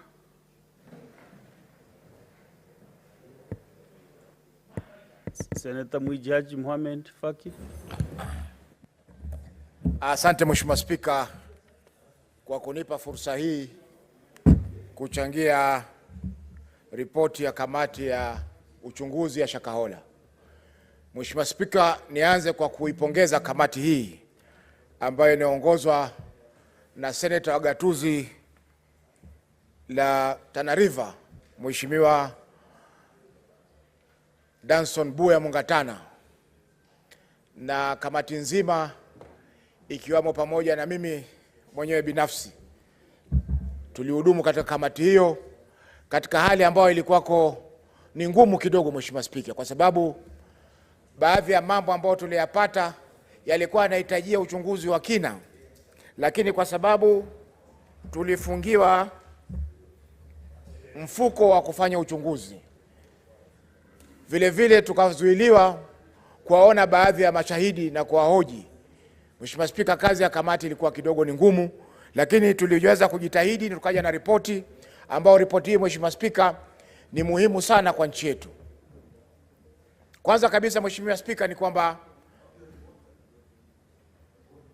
swala hili la mkurupuko wa mashirika ya kidini ni jambo ambalo lilikuwa halijaangaliwa katika nchi yetu mpaka alipokuja Pastor Mackenzie na kanisa yake, ndio watu wakaona kwamba kuna hatari ambayo iko, na baadhi ya watu walikuwa washapoteza maisha yao. Kwa hivyo ilikuwa ipo haja ya serikali kuweza kuingilia masuala ya mkurupuko wa dini hizi za tofauti. Mheshimiwa Spika, imekuwa sasa ni rahisi mtu yoyote akitaka kufungua kanisa ama akitaka kufungua kanisa ama shirika lote la dini, ni ashike Biblia, asimame Jivanji ama asimame pale Mama Ngina Mombasa, ahubiri, baada ya wiki moja, wiki mbili, kanisa imesimama. Mheshimiwa Spika, ipo haja ya kuweza kuwa na kanuni za kuweza kusimamia mashirika ya kidini, kwa sababu hakuna mahali, hata sisi hapa katika bunge, kuna mambo ambayo tunaweza kufanya na kuna mambo ambayo hatuwezi kufanya. Kwa hivyo haiwezekani kwamba mashirika ya kidini watajificha chini ya uhuru wa kuabudu na kufanya mambo ambayo ni kinyume na maadili, ni kinyume na dini zao, na vile vile pia ni kinyume na kanuni za nchi yetu ya Kenya. Mheshimiwa Spika, mauaji ya Shakahola hayakuanza na Pastor Mackenzie. Mheshimiwa Spika, Shakahola kwa muda mrefu, kwa vile inapakana na mbuga ya wanyama ya Tsavo, ilikuwa ni mahali ambapo wale watuhumiwa wa mauaji ya kiholela ya polisi walikuwa wakitupwa pale.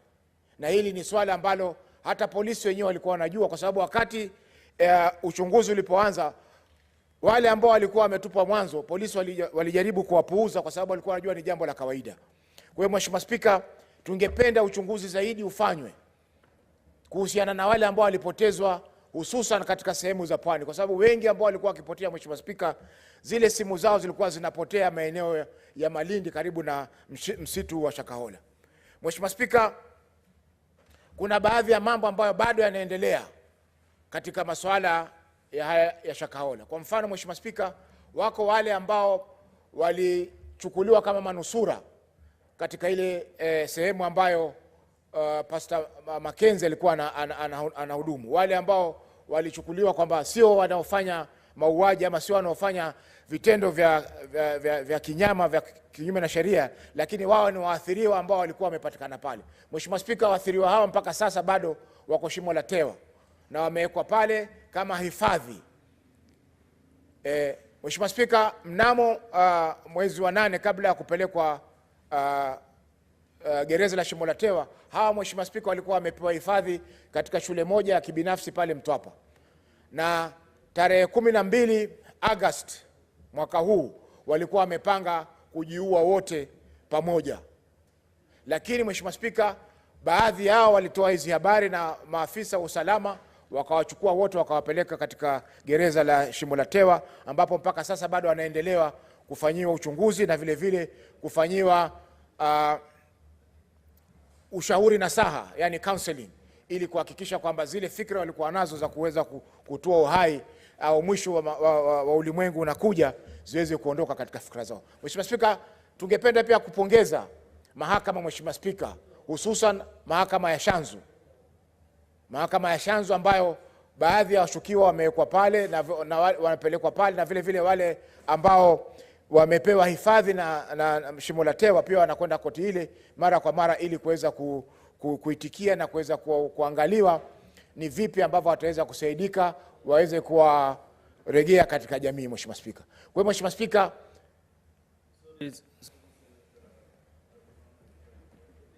point of order. Mr. Speaker, I raise under Standing Order number 98. Mine is just, I need your direction.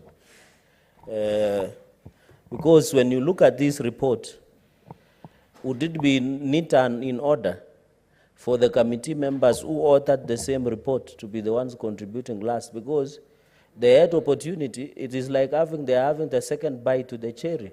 Would it be neater to have them even contribute at a later stage, because they had opportunity to enrich the report? Why don't we be given chance so that we can contribute to the report, so that we don't give them opportunity to prosecute these matters at the committee level? And I'm not saying they don't have a right, they have, but for neatness and opportunity to hear also our thinking, because at least their thinking is there. Was it, Speaker, maybe you can guide, because understanding order number 1, Speaker, you have powers to provide direction to the House. I thank you, Mr. Speaker, sir.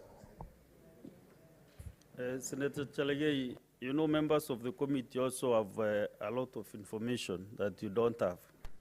So balancing the two sides is better, so that also members can benefit from those who went to the investigation. So leave that to me, and I don't want to explain what I'm doing here. But for your benefit, you see, I have a list on my light. The report is here. I know the membership. And then also have the dashboard. You know, Senator Chalegei, I'm not foolish as I look. So I know exactly what I'm doing. Can you clear your time, Senator Mohamed Faki? Asante Mheshimiwa Spika. Hiyo Mheshimiwa Spika, saa nyingine ukweli unauma, kwa hivyo watakuja kama hawa waweze kupinga na kujaribu kusitisha mtiririko wa mawazo wa wale wanaochangia. Mheshimiwa Spika, kwa Mheshimiwa Spika, tunasema kwamba mahakama imefanya kazi nzuri so far, japokuwa mahakama za awali Mheshimiwa Spika zilimpa Pastor Mackenzie uhuru mwingi ambao ulikuwa haustahiki kupewa kulingana na maswala ambayo alikuwa anachunguzwa wakati ule. Mheshimiwa Spika, tumeona pia kuna watu wengi ambao wamehusika katika masuala ya Shakahola, wale ambao kwa Kiingereza tunaita first responders, Kenya Red Cross, yale mashirika ya haki za kibinadamu, polisi, watu wa upasuaji, pathologists, Mheshimiwa Spika, ambao wameweza kufanya kazi nzuri kabisa kuweza kusaidia jamii na kusaidia waathiriwa kuweza kupata nafuu na vile kupata ushauri kutokana na majanga ambayo yameweza kuwakumba, Mheshimiwa Spika. Kwa hiyo tunasema Mheshimiwa Spika, kama Red Cross wametoa mchango mkubwa Mheshimiwa Spika, kwa sababu wale waliokwenda kule kwanza kulikuwa hakuna structure yoyote ama mfumo wote ambao ulikuwa umewekwa, lakini kwa uwezo wao Red Cross wakaweza kuchangia pakubwa. Mheshimiwa Spika, mpaka sasa ile miili ambayo imewekwa kule Malindi mochari, Mheshimiwa Spika, imewekwa katika hifadhi ya Red Cross. Mheshimiwa Spika, wametoa container ambayo iko refrigerated ama imewekwa barafu na wale miili yote imeweza kuweka pale. Mheshimiwa Spika, jambo la kusikitisha ni kwamba licha ya kwamba tulikuwa na janga la COVID miaka 2.5 iliyopita, serikali ya kaunti ya Kilifi, Mheshimiwa Spika, walikuwa hawakuweza kujitayarisha kuwa na mochari ama kuwa na hifadhi ya kutosha kuweza kuweka mili mingi kama ambavyo walitarajiwa kufanya wakati walipopewa pesa za COVID mwaka 2021, Mheshimiwa Spika. Kwa hiyo Mheshimiwa Spika, ni kwamba kaunti zetu pia lazima ziwe zina uwezo fulani wa kuweza kujitayarisha, Mheshimiwa Spika. Haiwezekani kwamba janga kama hili limetokea katika kaunti ya Kilifi na hatuena uwezo wa kuweza kuhifadhi miili ya wale ambao wameathiriwa, Mheshimiwa Spika. Mheshimiwa Spika, nakubaliana na mapendekezo yote ambayo yamependekezwa hapa, Mheshimiwa Spika, kwamba lazima uchunguzi ufanywe. Tumeona kwamba waziri wa usalama wa ndani, Mheshimiwa Spika, Profesa Kindiki alizuia baadhi ya mashahidi kuweza kuja kutoa ushahidi hapa, Mheshimiwa Spika. Alimzuia waziri Asha Juma kuja kutoa ushahidi, Mheshimiwa Spika, wakati Asha Juma, waziri Asha Juma alikuwa ni mtu wa kwanza kuweza kuonesha bendera nyekundu kuhusiana na masuala ambayo yalikuwa. Mohamed Faki, samani kidogo. Kuna haja ya nidhamu hapa, hoja ya nidhamu. Taka Senator Chalegei. Mr. Speaker, sir, again standing order 98 and our standing orders. The Senator of Mombasa is a senior member in this House. He knows that if you want to discuss an individual, you bring a substantive motion. Why is he? Mr. Speaker, can you protect me? Mr. Speaker, can you protect me? Mr. Speaker, can I be heard? I've been listening. Mr. Speaker. Order, Senator Onyonka, order. Let him execute his point of order. Correct. If you have a contrary opinion, I can give you. Mr. Speaker, the good member, and I don't mind the noises and echoing. I think my brothers have missed demonstration. They will go back soon. Mr. Speaker, what is your point of Mr. order? Speaker, Go direct to but our Mr. point of Speaker, order, kindly. if Senator Faki want to discuss the Minister of Interior, Professor Kithure Kindiki, a distinguished professor, he should bring a substantive motion, Mr. Speaker. He cannot be mentioning people's names. The other time we tried to mention some individual names of leaders, it is our other side who told me, Mr. Speaker, to bring a substantive motion. We cannot have a law that serves differently on our side. Mr. Speaker, let Senator Faki to withdraw and apologize for mentioning Senator Professor Kithure Kindiki or bring a substantive motion, Mr. Speaker. Mr. Speaker, can you protect me from Senator Onyonga? So understanding 98 and 1 and the standing on substantive motion, Mr. Speaker, I request that part, the Senator of Faki, withdraw mentioning Senator Professor Kithure Kindiki and bring a substantive motion. And we are willing to prosecute, Mr. Speaker. If he wants to discuss Professor Kithure Kindiki, we don't have a problem. But he must bring a substantive motion before the floor of the House, Mr. Speaker. And therefore, he should refrain, because we cannot be mentioning people, Mr. Speaker, at the expense of just gaining political convenience, Mr. Speaker. Mr. Speaker, I request that you rule Senator Faki out of order. Senator Eddie, Mr. Speaker, is pointing at me, and you know his name is not on the list to Rwanda. So I don't know why he's even troubling himself, pointing at me. Mr. Speaker, can you rule him out of order? So, Senator Chariye, I was trying to listen to Senator Faki, whether he is really speaking on the conduct of the CS Kithure Kindiki. But I think he has just mentioned a content that is in this report, somewhere in the observations. So I don't feel like he has really entered into that area, discussing his conduct. Yeah, so we just don't enter into that space, Senator Faki. But if it is something in the report, I don't think you are not out of order. Nimjibu Senator Cherargei kwa sababu yeyote anayosema proceed and clarify what you meant. Yako katika ripoti hii, Mheshimiwa Spika. Shida ni kwamba Mheshimiwa Spika, hawa watu wanaingia. Clarify what he meant before I give any other member. Senator Mohamed Faki. Mheshimiwa Spika. Shida Mheshimiwa Spika, Senator Cherargei ni kama wale tunaitana wanagenzi. Mshasikia hajasoma ripoti, yeye akisikia waziri ametajwa anaruka.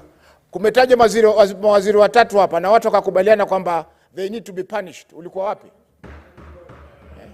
Mawaziri watatu wametajwa leo hapa katika bunge hili. Na kiongozi wa wengi yuko pale na atakwambia kwamba na speaker akasema kwamba waadhibiwe. Wajua saa nyingine Cherargei, leo ni Jumatano. Jumatano, ngoja Mheshimiwa Spika. Jumatano iliyokwisha Mheshimiwa Spika, Cherargei alifukuzwa hapa asubuhi. Kwa hivyo kama ataka kufukuzwa tena, naendelee kuninterrupt Mheshimiwa Spika. Tunasema Mheshimiwa Spika. Senator Sifuna, what is it?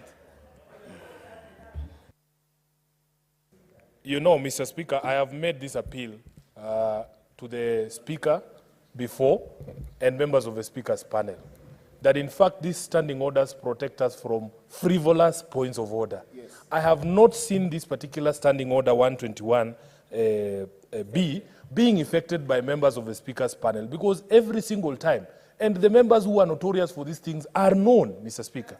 We need at this particular point in time to cut out these frivolous points of orders, false points of orders that interrupt debate in this particular house. Some people are just here to shout points of order, and when they stand up, they have nothing to say, no content whatsoever. Sifuna, before a member stands up on a point of order, how can the chair lead his mind? That is not the point. So After you Mr. must Speaker, raise his point of order, then the chair will rule. Mr. Speaker, you have misunderstood me. As I've done that, there you have misunderstood me, Mr. Speaker. You have misunderstood me. Understanding Order 121. Understanding Order 121, there needs to be a time when a ruling is made that somebody is repeatedly making false points of orders. After you have determined that this point of order is frivolous and useless, what is the action that is taken? That is what we want to see, Mr. Speaker. Mr. Sifuna, also if you check on standing order, I think 101, you can raise a motion in this house to discuss the conduct of another senator. Substantive motion. So you can have that list, then we discuss them and put them in order. So you have that space to do that. So, no point of order again. Finish me. Mheshimiwa Spika, nafikiri dakika zangu zilisimamishwa. Niko na kama dakika 15 bado.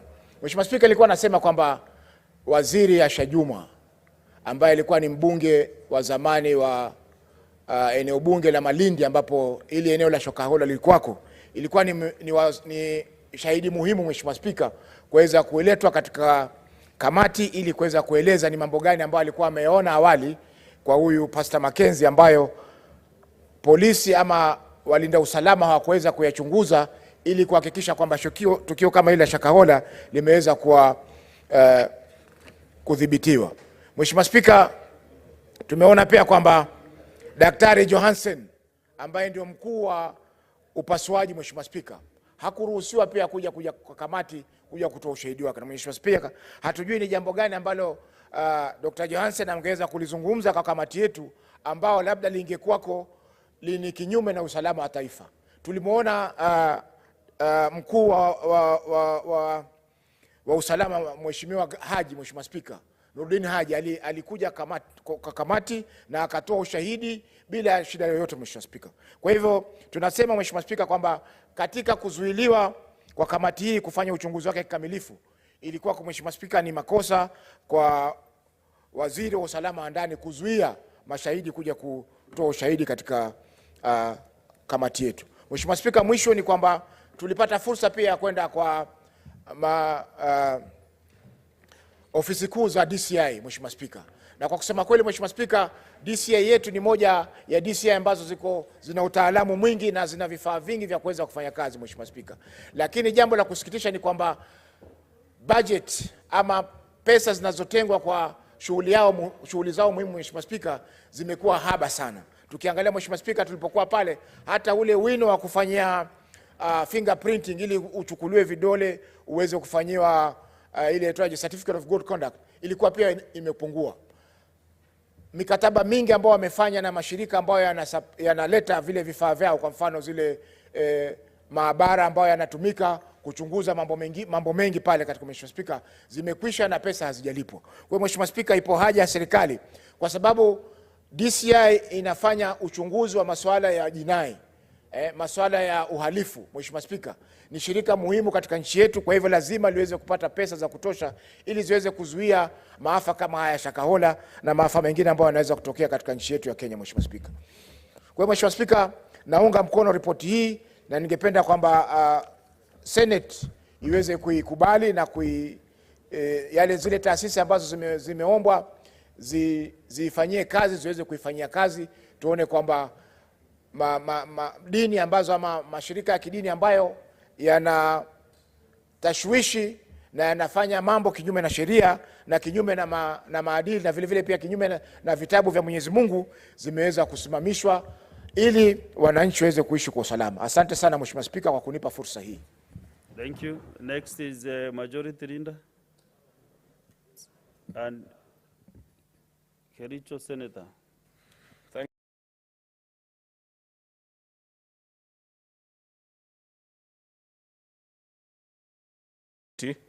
That investigated the proliferation of religious organizations and circumstances leading to more than 95 deaths in Shakahola, Kilifi County. The first thing, Mr. Speaker, that I'd wish to say about this report is that I appreciate the industry that went into its preparation and the work that has been done by our colleagues who took time. I think I watched them a couple of times, listen to witnesses, interrogate them, establish where there are gaps in legislation, statutes, regulations, and so on and so forth, Mr. Speaker. Mr. Speaker, our colleagues actually did an impressive, this is a stellar job. However, Mr. Speaker, there are quite a number of glaring gaps that are in this report which, as we appreciate and celebrate their work, as a Senate we must ask ourselves, how do we move forward from here? Because the committee has established and has done direct linkage between the so-called Mackenzie, the fake pastor, and the crimes that were committed, And there are people along the line that contributed to this happening, actually, Mr. Speaker. And I have seen that further down the report, the ad hoc committee has given sanctions and recommendations to the various bodies and state agencies that need to follow up and give direction on what happens. While that is in order, and I'll be making a comment on the same, especially on the language that is used in the recommendations part of the report, Mr. Speaker, allow me to first just establish, and perhaps this is something that the committee will rather inform us better, because when you title the committee that it is more than 95 deaths in Shakahola, it's quite interesting because when we went out as a house and said we need a committee to inform us on exactly the number of people that died, it is my expectation, Mr. Speaker, unless I haven't been able to capture it appropriately in the report, it's quite voluminous, and I began reading actually yesterday and have moved on quite well this afternoon on what is the exact number of Kenyans that we have lost, Mr. Speaker, because it doesn't come out explicitly in the report on their findings, perhaps an estimate whether there are more to be discovered that are still buried. Remember, there was that exhumation exercise that was ongoing in this particular part of the country. Mr. Speaker, this is something that is good for the history books. You know, Mr. Speaker, Kenya is still a young republic. And many of the times that we do work and don't know that years down the line, in another 50 or 100 years, Mr. Speaker, there will be members of parliament, members of Senate, who will refer to such reports. And perhaps might not be anybody alive to bring to the facts to fore, like a report of a committee of parliament can do. And therefore, they'll be relying on such reports, such as the one that we adopted in this House, Mr. Speaker, to get the accuracy of the happenings in this particular day and age. Therefore, I'd wish to urge colleagues that when we retreat to such particular instances, let us do this job the same way, and this is not particularly specifically with specific reference to this committee, but to all of us as members of parliament, to know that when we generate such reports, there'll be people 100 years down the line who will know that there was a senator called Danson Mungatana. He represented the people of Tana River in the Senate in the 13th Parliament.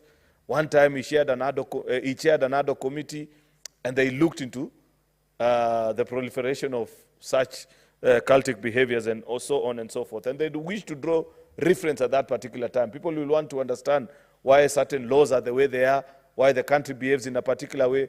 These are the documents that we'll be referring upon, Mr. Speaker. And it is my hope, by the time I left, Mr. Speaker, PSC at the end of last term, we were actually in the process of acquiring a digital record, and it's good that I say this when Commissioner Mogeni is here.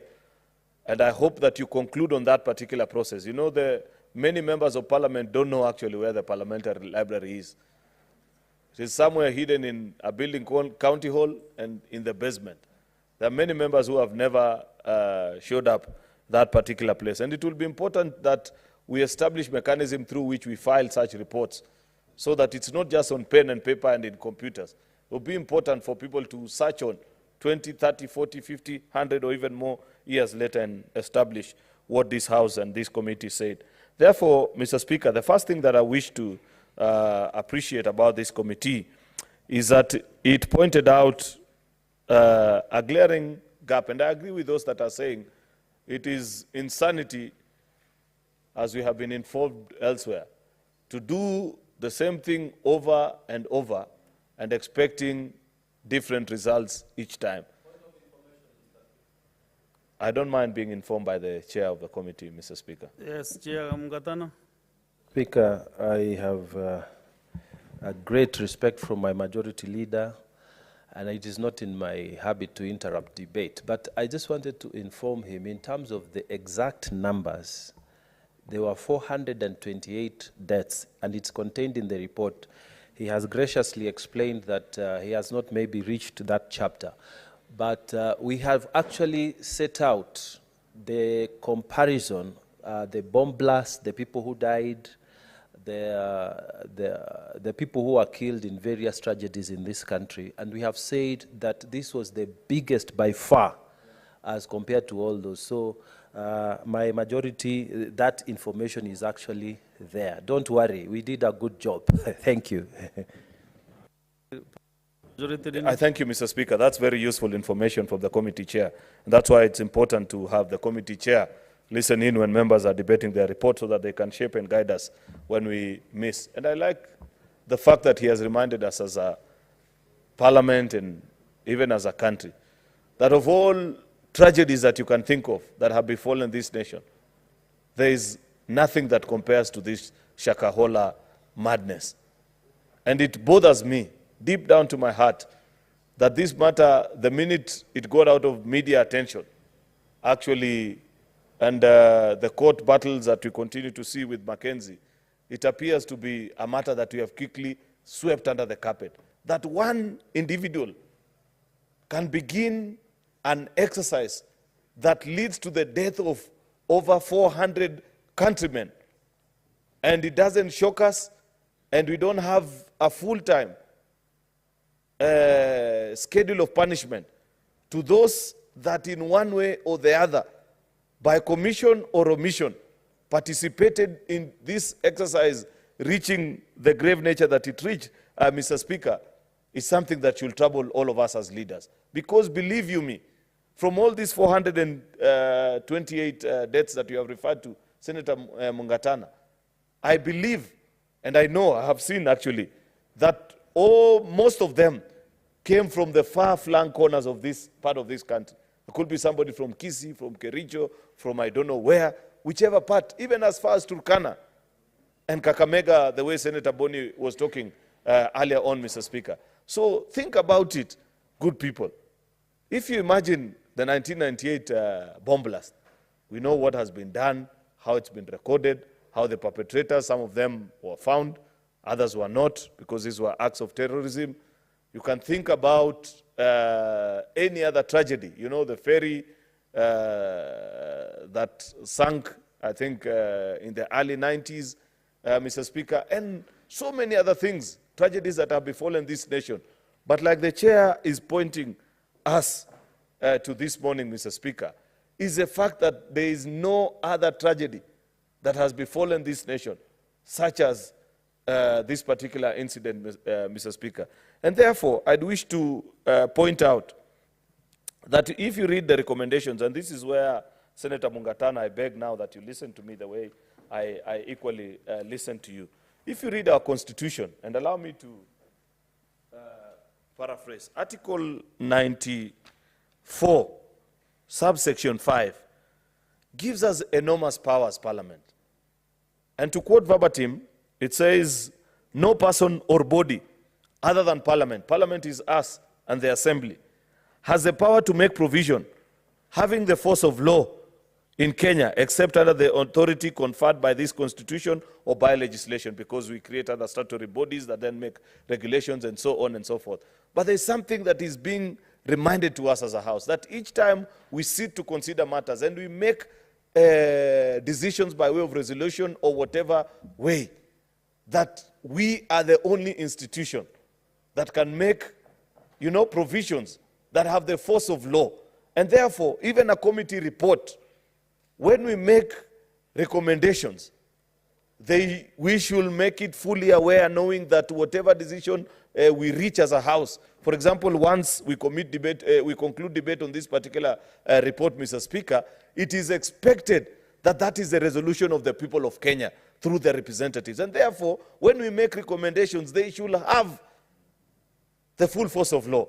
And I say that, Mr. Speaker, because I have taken time to read, and perhaps this is more on the Secretariat, but also new members, because as members of committee, you are not illiterate people. You are literate and fully aware of what each English word means. I don't appreciate the fact that the language of our reports, not just this particular one, but many of our reports continues to be the committee recommends, the committee did this. That is very pale and opaque. We are the only institution that can make provision with the force of law. It is my sincere hope and I hope Secretariat is listening, I hope members are equally listening, that each time now we begin to bring committee reports to this House, we shall have more far-reaching recommendations that are brought before the House, such that you make a decision and say the Senate or this committee instructs the Director of Criminal Investigations to do the following. This business of recommending, you know, when you recommend to somebody, they can choose to ignore your recommendation.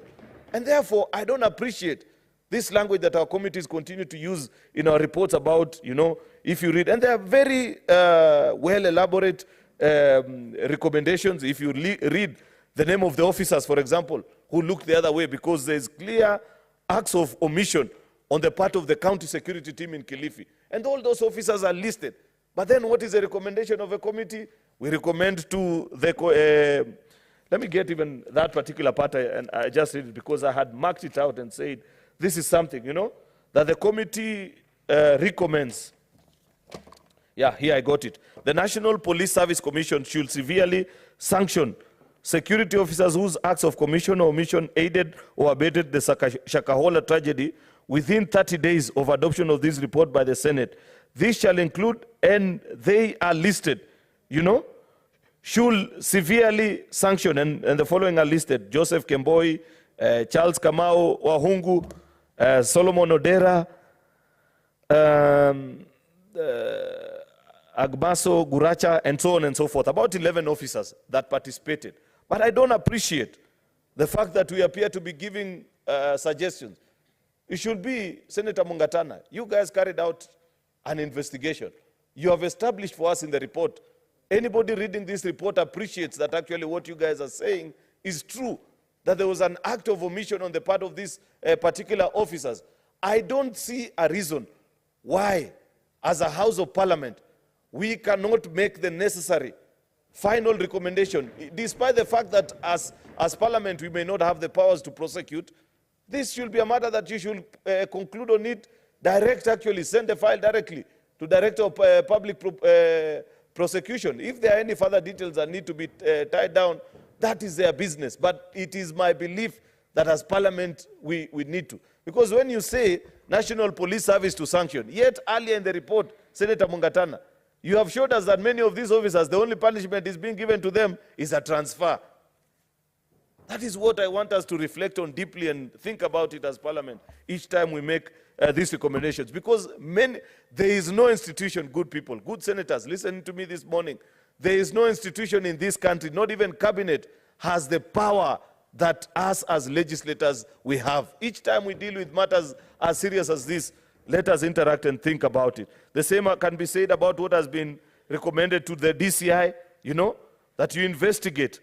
It should start and read. It is the finding of this committee that this, and this, the necessary, then we direct the necessary institutions to do whatever is needed. I think I have made myself clear on that particular point, Mr. Speaker, and I have said, the reason I say this is because this is a work of a secretariat, because I've been in Parliament long enough to know how committee reports are done. It's generated by the secretariat, they do the typing, but even us as members, we cannot absolve ourselves of the blame, because we come and sit down and read through. Many times when I sat down in committees and served as a committee member, Mr. Speaker, I'd correct and say, please remove this, change from this language to the other. There is a presence of mind that is needed on us as members as well, that we need to appreciate when we are looking into these operations. I like the fact also, Mr. Speaker, just as a way of conclusion, that this committee is recommending a relook into this law. Actually, it's a 1968 law that governs the registration of societies, and they are guiding us on what we need to do. Because, let's face it, members, so long as we continue to register churches and religious organizations under societies, there is very little that you can do to Mackenzies and the rest of this world, the rest of people that behave in that particular way. We must set up the office of a registrar of religious organizations, somebody properly trained in the field of religion. And there are people, we are not short of men and women in this country who have the competence, and we have the legal backing. We cannot say and fold our hands and sit down pretty on our laurels and say, oh, you know, religious is a sensitive topic. You cannot direct people on what to do. See what that lie says free looking at things has led us to as a country, where we are being told close to 500 Kenyans have died. It will be a dereliction of duty if after the passage of this committee and at the end of our term as a House, we will not have had a relook of this law. In fact, Senator Mungatana, as part of the exit nature of the work of this report, I want to believe that when you finally sit down as a committee to conclude on this work, please draft the amendment to this Societies Act and bring it for us to consider. Set up this particular office. Nothing stops you from doing that, actually, so that we can give direction to the people of Kenya and they know that there are experts who can guide people, who can listen and say, if you want to set up, you know, a Muslim religious institution, these are the standards that we shall accept of you, so that we even stop this issue, because you've captured it in your report about cells that are being set up, and many people imagine or believe that these are the places where young people are being trained about terrorism activities. I can see Senator Mugatana is on a point of Yes, order. yes, no problem. Yes, again, Mr. Speaker, I wanted to inform my very good majority leader that in fact, Mr. Speaker, we have gone ahead not just to bring an amendment, but to propose a whole new legislation, which we have attached to this report, Mr. Speaker. And that legislation seeks to balance between the constitutional freedom of worship and public sector concerns, safety concerns. So, Mr. Speaker, I want my majority leader to rest assured that we are on course, we are thinking on the same direction. I thank you, Mr. Speaker. Thank you, Senator Mungatana. Please bring that bill, we prioritize it, because this is a very, very grave matter. It's not something. Lastly, Mr. Speaker, I remember, it's just, and perhaps this is something that we may need to think about later.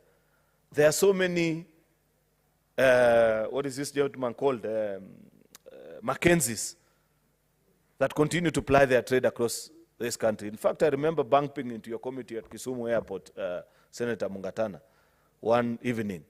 And I think it was, I don't know if it was Senator Hamida or who, Shakila, who informed me that you guys had come from a gentleman who calls himself somewhere in Vihiga,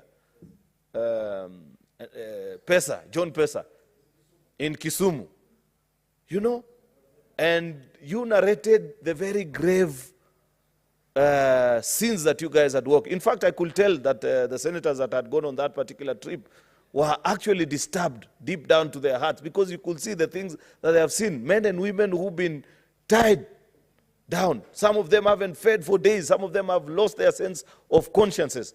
So it tells you that there are so many such Mackenzies that are out there in our various counties, Mr. Speaker.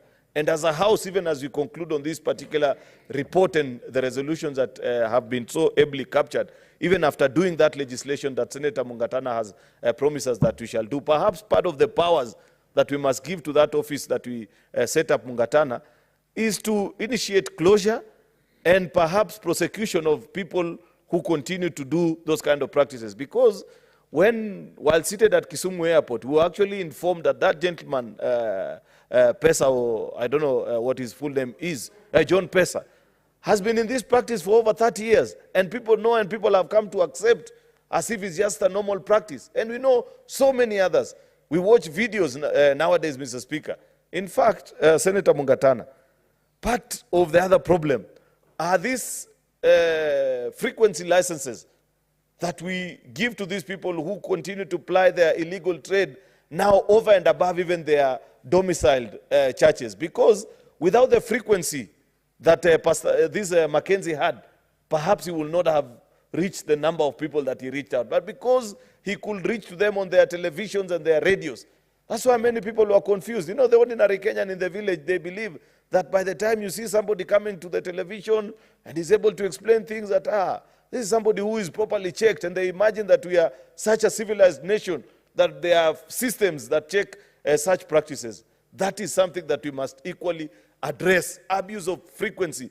Public frequency, Mr. Speaker, are national assets that we shouldn't be dishing out to criminals. Because if you're giving it to Mackenzie to use to abuse our people and mislead them and kill them, believe you me, even terrorist organizations. And Communications Authority must be put on notice on checking what is it that the people that have been given frequencies to run radio and TV stations are using them to do.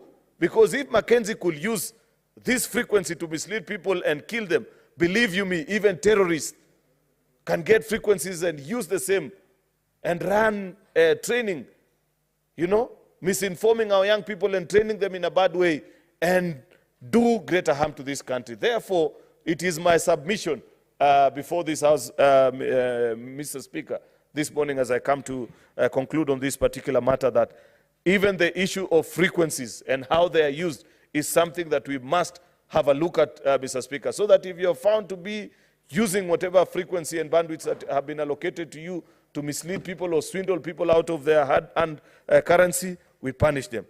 All is said and done, Mr. Speaker. I appreciate the work of this particular committee. I celebrate. I was a bit concerned earlier in the session, Mr. Speaker, when the points of orders were raised, and Senator Boni Halwale, who today actually has again appreciated the work of this committee. And the only part I didn't agree with him is that he said some people were saying, he should have actually said, I was the one who raised that particular point of order and said, oh, these people had gone this way, and I thought about their conduct. But I believe in the conduct of the men and women who serve, our colleagues who serve on this particular committee and have given us such a wonderful report. I hope when we conclude on it, we shall follow up. I like that the annexure you attached, Senator Mungatana, has a days. In 30 days, this needs to be done. 30 days, this needs to be done. We've had this debate. I know I've said I'm concluding many times, but there are many things that keep coming to my mind. We have had this debate about implementation committee. And the argument of those of us that agreed with the dissolution of Senate's implementation committee is that we said it is a work of every committee to implement its own work. Therefore, you don't need one committee whose job is just to wait for others to do their work and follow through. Now, the question we must ask ourselves, Mr. Speaker, as I go to sit, is what about ad hoc committees? Who follows through with the implementation of ad hoc committees, Mr. Speaker? Because for the other committees, it's okay, and that argument holds, much as there are people who still strongly feel that we need to have a Senate implementation committee. But what about ad hoc committees? That is something that we need to resolve. With those many remarks, I support this report. Thank you, Mr. Speaker. Thank you, Majority Leader. Ad hoc committees actually, they belong to liaison committee. They are born in the liaison committee. Liaison committee finances the ad hoc committees. So to make sure that the money given by liaison is properly utilized, they should report back to that committee, so that now we can know exactly the money we give them is doing the work. But like this one, I'm happy because members are appreciating your work. So at least to give you a clean bill of health.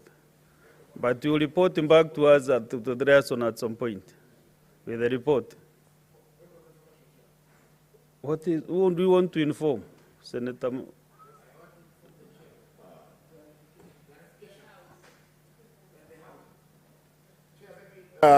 In line with the suggestion by the majority leader, maybe we could involve the different committees. For instance, recommendations that touch on security be referred to the National Security Committee. Legal recommendations be referred to the Legal and Human Rights Committee, and the rest will follow through. Just like we did with the dam report. Solar, yes. Thank you. That is fair enough, but to satisfy liaison that you have concluded your work, we need the whole report from the committee, from the ad hoc, and then you can give recommendations to the various standing committees. Do you have a problem reporting to liaison? I'm with you also on the standing committees, the recommendations. The committee was born in this House. Now that the report has been made to this House, the House may resolve now to take it back to liaison, and liaison will involve the different committees. I have no problem with your suggestion, Chairman. Yes, Majority Leader. I agree with what Senator Faki is saying. Maybe, and this is part of the improvement to the nature of how we do our reports, because I took some time to explain that particular point, is that in conclusion, because they have done a very good matrix, this needs to be done this number of days. You could include that particular comment now to cater for what Senator Faki is saying. That security and blah blah committee to monitor. So this and that committee to monitor. Thank you. Also, maybe for future reference, our children and grandchildren, when they read this report, they will never tell where Senator Danson Buya Mungatana was serving. So the secretary also to note there is a senator for Tana River County. All these names are just blank. So that is my observation. I'm not debating, but it's an observation as the chair. So next is Deputy Minority Leader, Senator Wambua Enoch.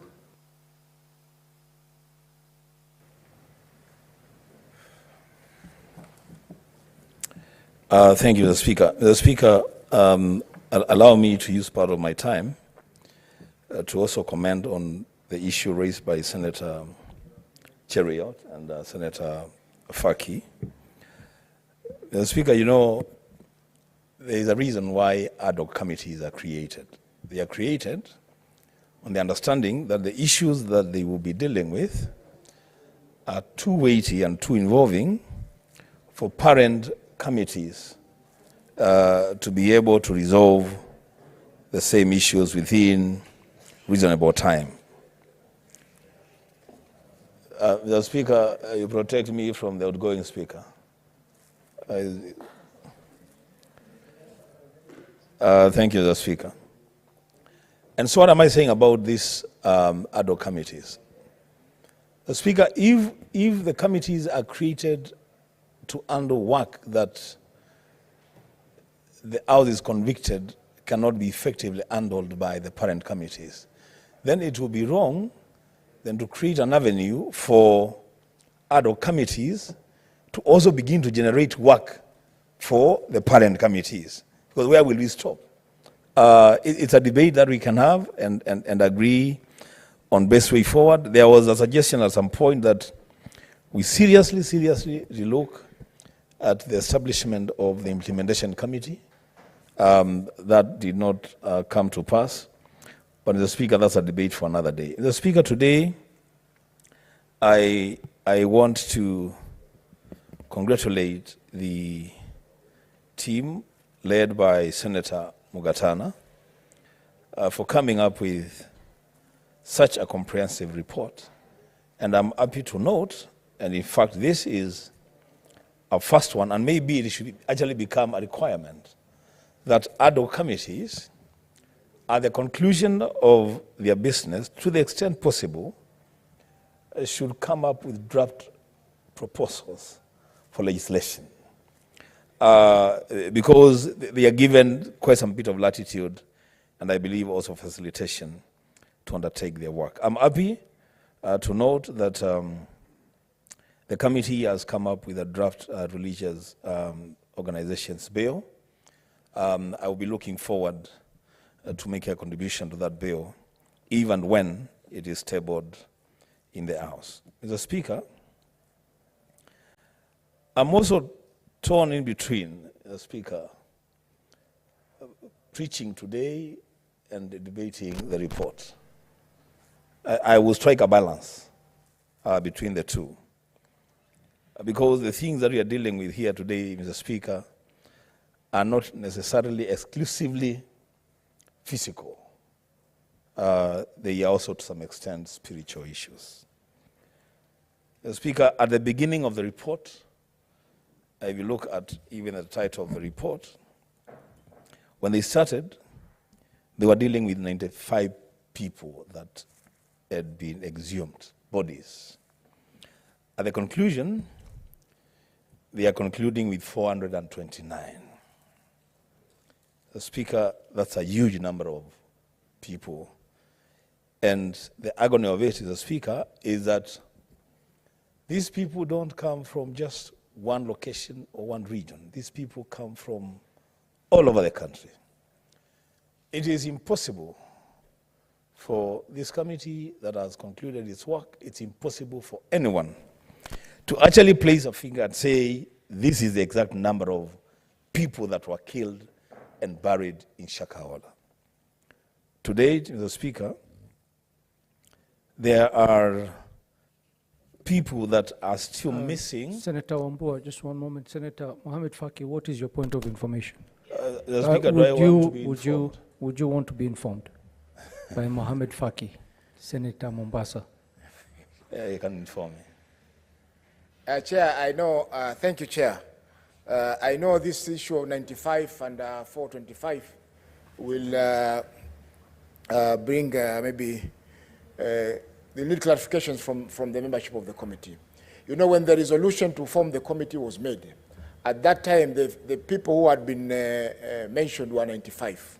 That's why the heading of the report is the Shakahola ad hoc committee investigating the 95 people who were killed during who were mentioned initially as having been the victim of the Shakahola massacre. However, during the investigations, it came to light that there were 425 or more people who had died, because by the time even as we were writing our report, exhumations were still being done and new bodies were being recovered from the site. Therefore, the 95 was the initial number that we had when the resolution was being made by the House, and the report has to capture that resolution. Thank you. Senator Wambua, do you find that information helpful? Because No, it's not. It's I not. didn't find it helpful myself. It's not useful at all, but that's fine. Speaker, you're just saying exactly what I said, that when they started, they were dealing with 95 exhumations. By the time they were concluding, there were 429. I'm very sure from that day to date, there could be more. So it's fine. He has taken his time to do what he wanted to do. The Speaker, I said I will mix two issues here. The Speaker, the Apostle Paul, when he was writing a letter to his son, his spiritual son, Timothy, in the book of 2 Timothy chapter 3, verse 2, he tells his son that in the last days, men will be lovers of themselves, lovers of money, they will be boastful, they will be proud, abusive, disobedient to their parents, ungrateful and unholy. He continues to warn him in 2 Timothy chapter 4, verse 3, that a time will come when people will not put up with sound doctrine. Instead, to suit their own desires, they will gather around them a great number of teachers to say what their itching ears would want to hear.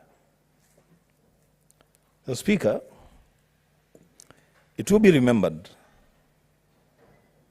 that in the process of exhuming bodies from Shakahola and rescuing some innocent people that were lined up for massacre,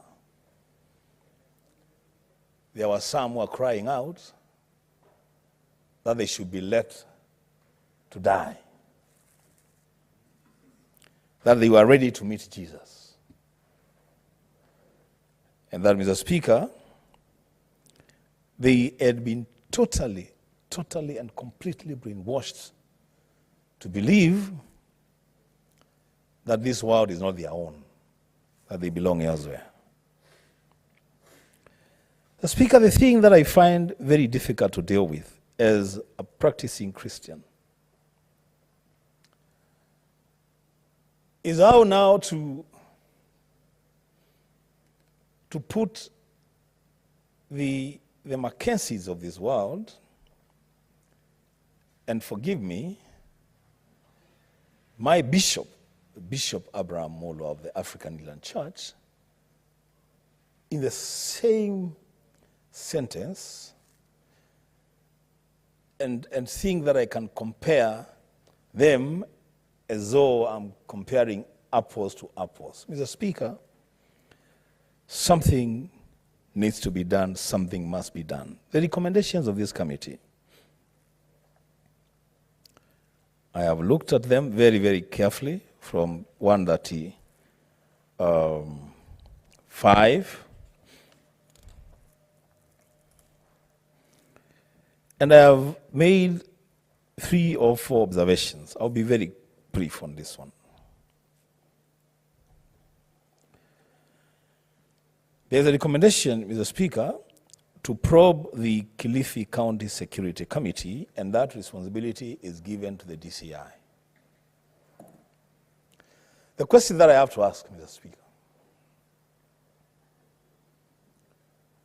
when these things were happening, when these people were dying wherever they were dying, when these people were being buried in Shakahola, the DCI was operational. It has officers all over the country. The DCI actually is a member of the Kilifi County Security Committee, as is the National Police Service, as is the NIS, as is the Commissioner. Now, when we ask the DCI to investigate the committee, are we asking the committee to investigate, the DCI to investigate itself? And what will happen if they find that the committee is culpable? What judgment are they likely to pass? So, Speaker, I will build my case and conclude in 2 minutes. Just allow me to go to the operationalization of the National Forensic Laboratory. A very important recommendation. I have had the opportunity, Mr. Speaker, to visit the forensic lab in Muthaiga. And when I was taken around the facility, I was told a state-of-the-art facility, only comparable to, I think, another one in South Africa, and that we should be able to investigate and conclude on any forensic issue, not just in Kenya, but in this region, through that facility. The Speaker, now we are telling the CS to make sure that that facility is operational. Now, somewhere within the same recommendations or the debate around the Shakahola happenings, and on the floor of this House, the character of the CS has been brought to question, and especially in his role in stopping witnesses from appearing before this committee. If that be the case, Mr. Speaker, how then is it expected that the CS will fast-track the operationalization of a facility to bring closure to a matter that he has personally brought in handles for it to be concluded? Again, there is a recommendation of the Speaker to strengthen the Witness Protection Agency. And I believe, because it's open-ended, I believe that the officers responsible for that then would be the CS himself, would be the DCI, maybe the NIS. The witness protection, Mr. Speaker, is a very important component of any investigation in any country.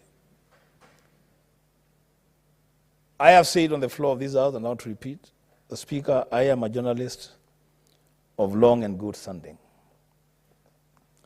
If there's one thing you can never take away from a journalist, is our vow to our profession never to expose the sources of our information. A good journalist will go to the grave with the source of the information, if they have to. The Speaker, on a matter that has claimed the lives of more than 29 people,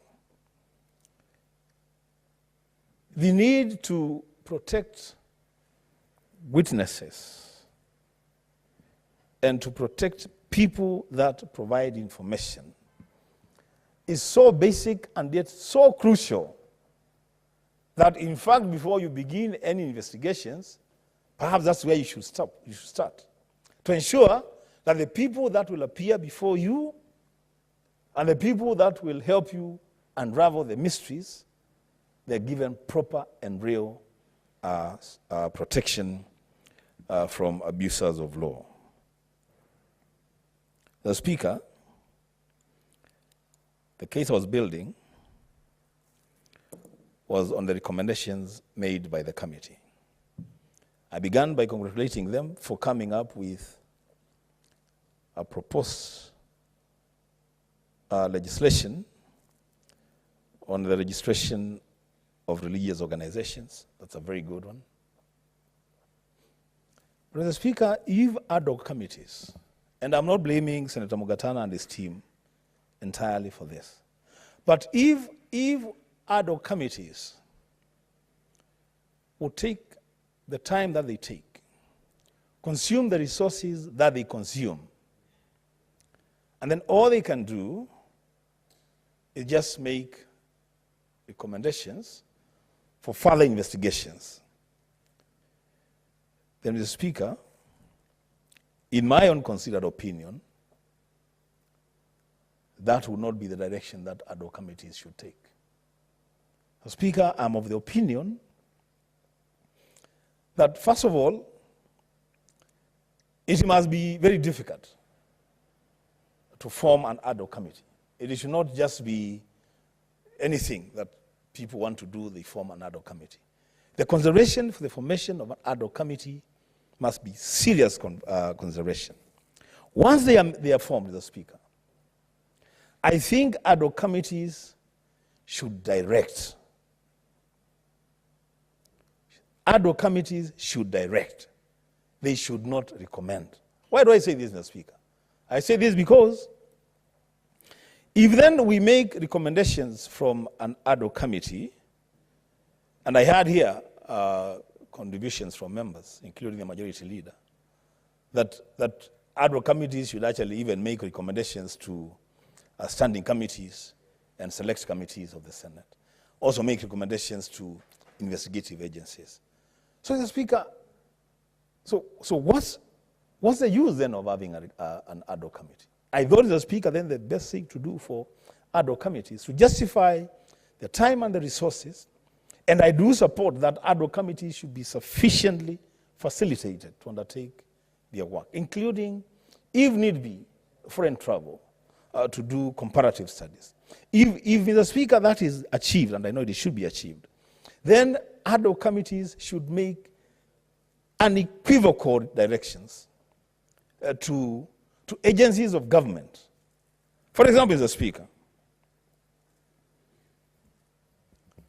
what stopped this committee from directing that the Cabinet Secretary for Interior appears before the Committee of the Whole of the Senate to specifically respond to questions around him stopping witnesses from appearing before the committee? A clear directive, not a recommendation. What would have been difficult, Mr. Speaker, for this committee to direct that the head of security in Kilifi County be sacked and prosecuted for negligence of duty, which led to the death of more than 429 people. Mr. Speaker, when we start recommending that these people be investigated, and we have been told from the opening remarks of the report that they have been transferred to other jurisdictions, perhaps we'll go and continue with the same work. Mr. Speaker, we are beating the purpose for establishing ad hoc committees. Mr. Speaker, with those few remarks, I support the committee for a job well done, but ask them to consider, maybe in the course of the debate of this committee, if they can also, it's allowed, Mr. Speaker, for them to amend their own reports and make even just 2 or 3 directives. So, Mr. Speaker, then we give ourselves some teeth to bite as a Senate. Mr. Speaker, I support. Thank you, Senator. Senator Gloria Uruoba. Thank you, Mr. Speaker. Before I go ahead to give my comments on the report that has been submitted by this ad hoc committee, I want to just take note, because I'm always reminded, Mr. Speaker, by senior members. I'm a first-time parliamentarian, and I'm always reminded that this is a house of order, this is a house of procedures, that we are guided by standing orders, and we continue to conduct our business within the framework of our standing orders and the procedures, Mr. Speaker. Having said that, I think it is important for me to point out that it is not proper that we just sweep under the carpet the issue of the irregularity that the committee went ahead and literally engaged in, Mr. Speaker. The ad hoc committee that was set up is rooted from the liaison committee. The liaison committee, as I'm reminded, is actually under select committees. Under the select committees, Mr. Speaker, we are guided by procedures and rules on how to conduct our meetings, how the meetings are chaired, how the meetings, can be conducted, all those procedures. As a matter of fact, I had to go back and do a refresher course on my standing orders, from Standing Order 197 to Standing Order 228, Mr. Speaker. In there, you will see how committees, committee work, meetings, and all sorts of committee business is conducted, Mr. Speaker. Mr. Speaker, to have a group of senators convene without the proper procedures, Mr. Speaker, and actually travel and go out and allegedly conduct committee work without Hansard, Mr. Speaker, as I am informed, that there was not even a Hansard secretariat to sit down and document on all the meetings and engagements that were being held, and document on even the witnesses they were allegedly going to see, Mr. Speaker. Then I ask myself, because I'm a new senator, if we are going to be the House of Oversight, how then can we come and say that Pastor Ezekiel or Mackenzie or the Interior Minister are out of order, when ourselves, Mr. Speaker, we cannot follow our standing orders?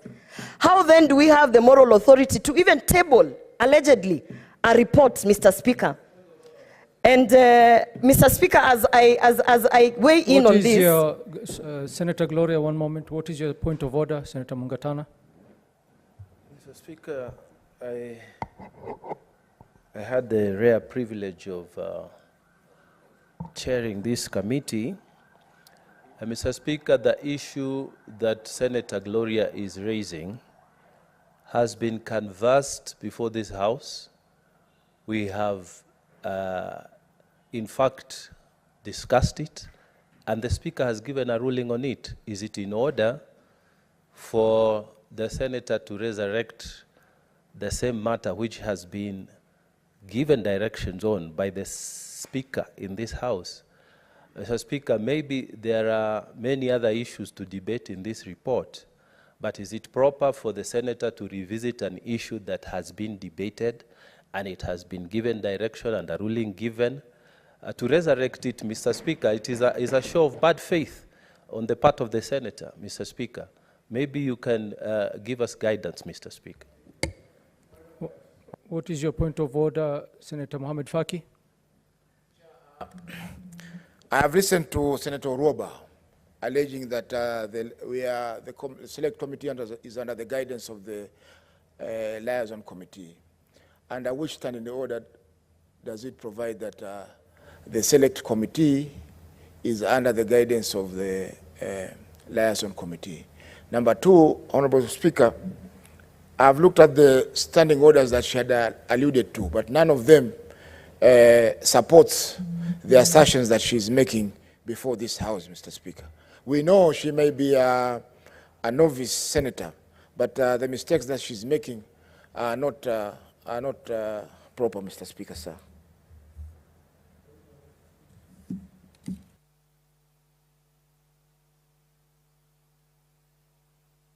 Senator Cherargei, what's your point of order?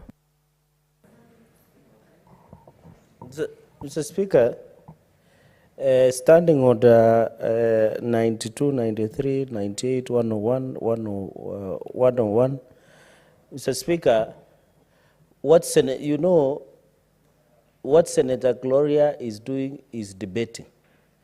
In the rules of debate, you are not guided on what to say or what not today. Mr. Speaker, under the standing orders, so long as it does not, I didn't listen to Senator Gloria, Mr. Speaker, sir, trying to cast aspersion on the report. He is stating a fact that the Select Committee visited Mavueni without your approval. It is a fact. Let us deal with facts. There was no answer. It is a fact. They travel without your approval. Any senator who travels outside this country must get the permission and the approval of the Speaker. It is a fact. Mr. Speaker, I think Senator Gloria Orwoba is in order to debate within, unless, Mr. Speaker, these colleague senators will introduce gagging orders that are telling, Mr. Speaker, that you need to debate in a certain manner. The rules of debate are very clear. So long as you don't impugn on article or standing, Mr. Speaker, can you protect me from the shouting? Can you conclude? Because yes, I'm concluding, but they are shouting all over. Conclude your point. Mr. Speaker, you know what, maybe there are things they ate in Mavueni that is making them to shout. Mr. Speaker, 101, Mr. Speaker, is very clear. There are contents of speech, Mr. Speaker. Mr. Speaker, the contents of speech is very clear understanding on the 101, Mr. Speaker. Therefore, Mr. Speaker, I request that Senator Gloria Orwoba be protected to debate as she wishes. Even if she wants to discuss about the weather, so be it, because the rules of debate are very clear. What is your point of order, Senator Onyonka? Mr. Speaker, we have absolutely no interest in stopping my sister Gloria Orwoba discussing matters pertaining to what actually transpired over the Shakahola investigations. What I have a problem about, Mr. Speaker, is that the very essence of this House, the very word known as integrity, the ability for this House to be left to do its job without being blackmailed and without being put on the spot, whereby there are aspersions and allegations being laid out on this floor by my sister, where Honorable Cherargei thinks, Mr. Speaker, that the reason why we went to Kilifi was to go and eat, the way he normally likes to eat. Mr. Speaker, and my colleague, Mr. Cherargei, we don't like eating as much as you eat. We went to Shakahola, and let me inform you, we went to get the information without having it on the Hansard for the simple reason that what we want to get is information that was validating what we had already tabled in the Hansard. So I don't mislead my young sister to deal with non-issues. Let her deal with the issues of why we got Shakahola. Thank you, Mr. Speaker. Senator Mungatana, what is your point of order? Speaker, I just, I like to listen to debate, Mr. And it's not in my habit, actually, to intervene on points of orders, because I like to listen to debate and hear what people have to say. But, Mr. Speaker, did you hear the Honorable Cherargei quoting Standing Order 93, 92, 98, 101? And none of those, Mr. Speaker, are relevant to what he's saying, Mr. Speaker. None of them. Mr. Speaker, it is not fair, it is actually not fair to stand up, take the time of this House, and talk about things that are not relevant. Mr. Speaker, earlier in the day, the Honorable Senator Sifuna had raised the question of frivolous point of orders, Mr. Speaker. And Mr. Speaker, we are requesting that we who want to listen be allowed to listen, not interventions that are not adding any value. And Mr. Speaker, guide the young senator to stick to the issues. They should not try to go back to rulings that have been made in this house. Mr. Speaker, this is a house of order. If someone doesn't want to listen, they can go and make noise outside, not in the house. Thank you, senators, honorable senators. I have followed all the point of orders. I would like to start by first of all cautioning Senator Gloria Oroba and refer you to Standing Order 101-2, that it shall be out of order to introduce an argument which has already been discussed in this House.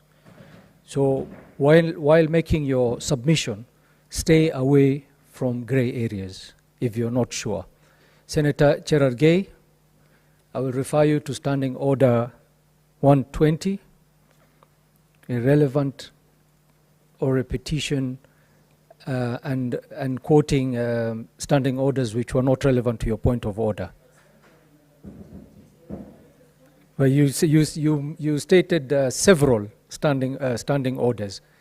You should have stuck to the one which was particularly important to your point of order. So on that one, I will caution you. Senator Oroba, please proceed with your submission. Thank you, Mr. Speaker. I stand guided. Allow me. And one more thing, Senator Oroba. Yes. You did mention that you're still fairly new in understanding the standing orders. When a select committee is sent out, it is not necessary that it has to be recorded on Hansard or there have to be a secretariat. What is important is what is captured in the report. And that is why you're making your submissions now on the report. Mr. Speaker, I stand guided.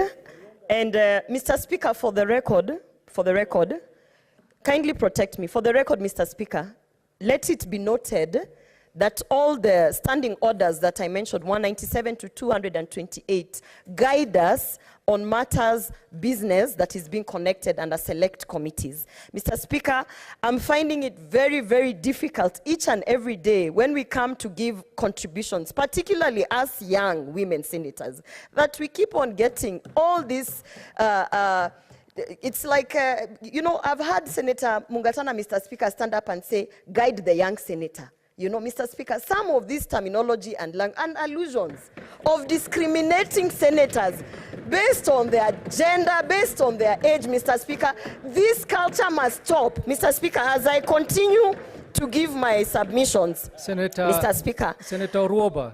I would like... Senator Oroba, just a moment. Senator Oroba, just to understand, do you have an issue with being called young by Senator Mungatana? Mr. Speaker, being referred as a young person? Mr. Speaker, it is the context with which the senators use it. It is demeaning. It is downgrading, Mr. Speaker, and we are tired.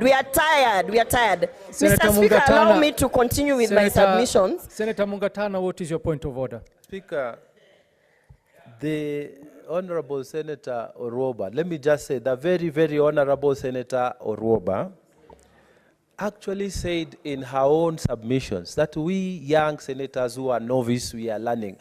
Am I not in order, Mr. Speaker, to just say you are the young senator, having had her say what she had referred herself to?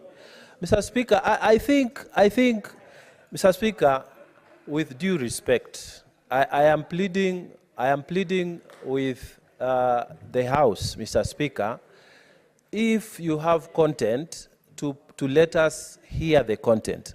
We actually sat here, and there are so many senators here who want to hear content. We don't want drama. We just want to hear content. I thank you, Mr. Speaker. Thank you. Senator Cherargei, what is your point of order? It has been stopped. Mr. Speaker, on your direction, standing order number 1, and of course number 98 is point of order is a right. Mr. Speaker, what I want to know, and everybody knows, under this standing order, there is nowhere that says young or old senator. It says the senator. So, Mr. Speaker,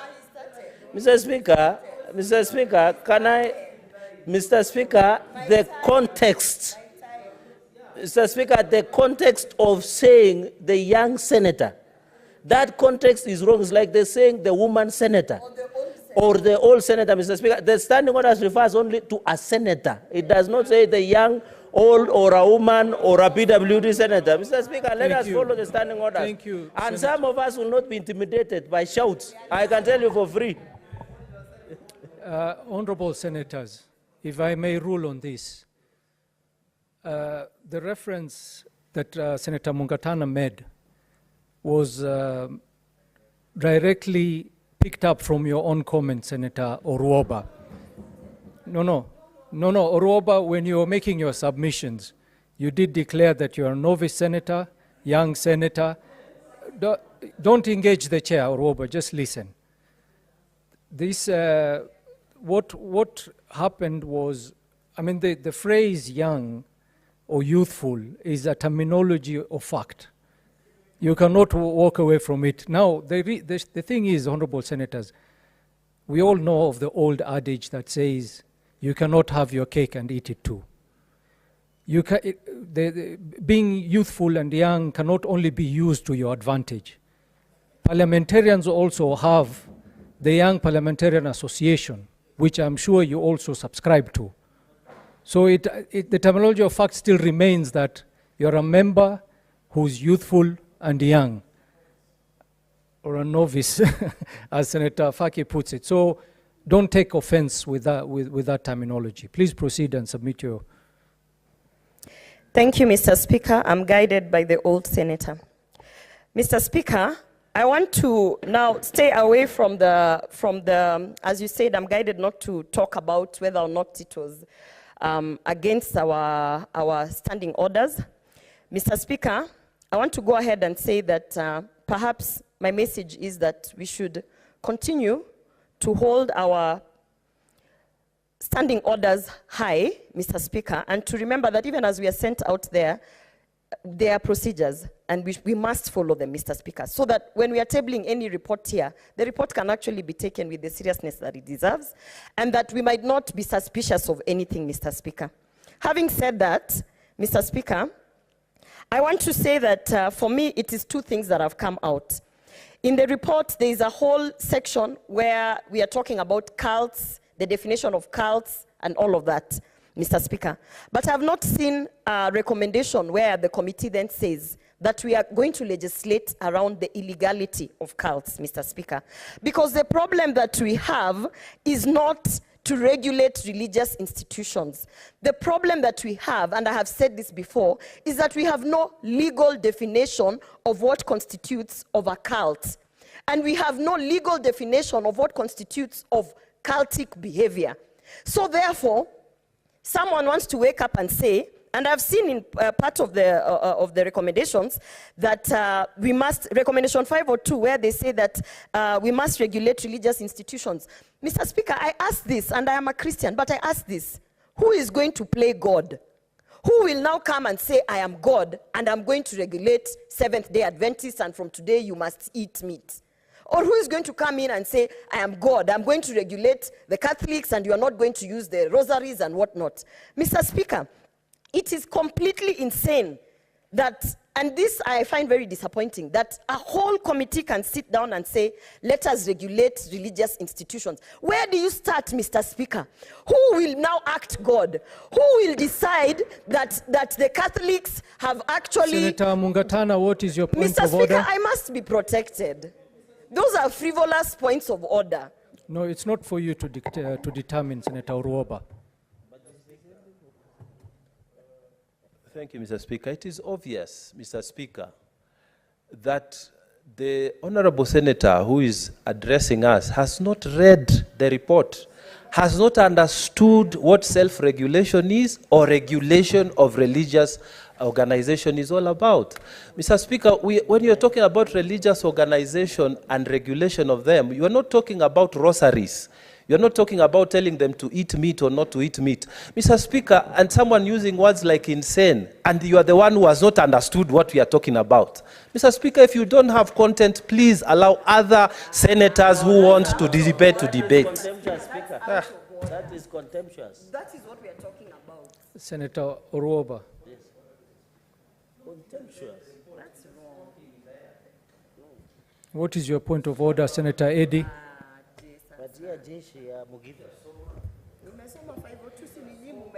Mr. Speaker, you know, I'm rising under point of order number 105. Actually read together with 101. Because, you know, Senator Gloria has used terms like, it is insane that this committee would make certain recommendation, which for me, it borders, you know, throwing aspersions on the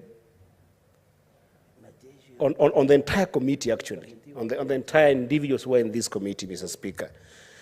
And Mr. Speaker, you know, if you are going to take a section of the report, a line that perhaps was sometimes a summary, Mr. Speaker, the committee has provided to this House an entire legislative proposal in that report on I'm on a point of order. What is wrong, Mr. Speaker, with the Senator? Mr. Speaker, there is an entire legislative proposal on how to handle the misgivings that we are seeing in the religious institutions. If you haven't read this report, Mr. Speaker, then how can we have even a dialogue in this House? And Mr. Speaker, I want to beg Mr. Speaker, the members of the House, that the issue of Shakahola is not a theater for drama or a theater for some cheap popularity on the floor of this House.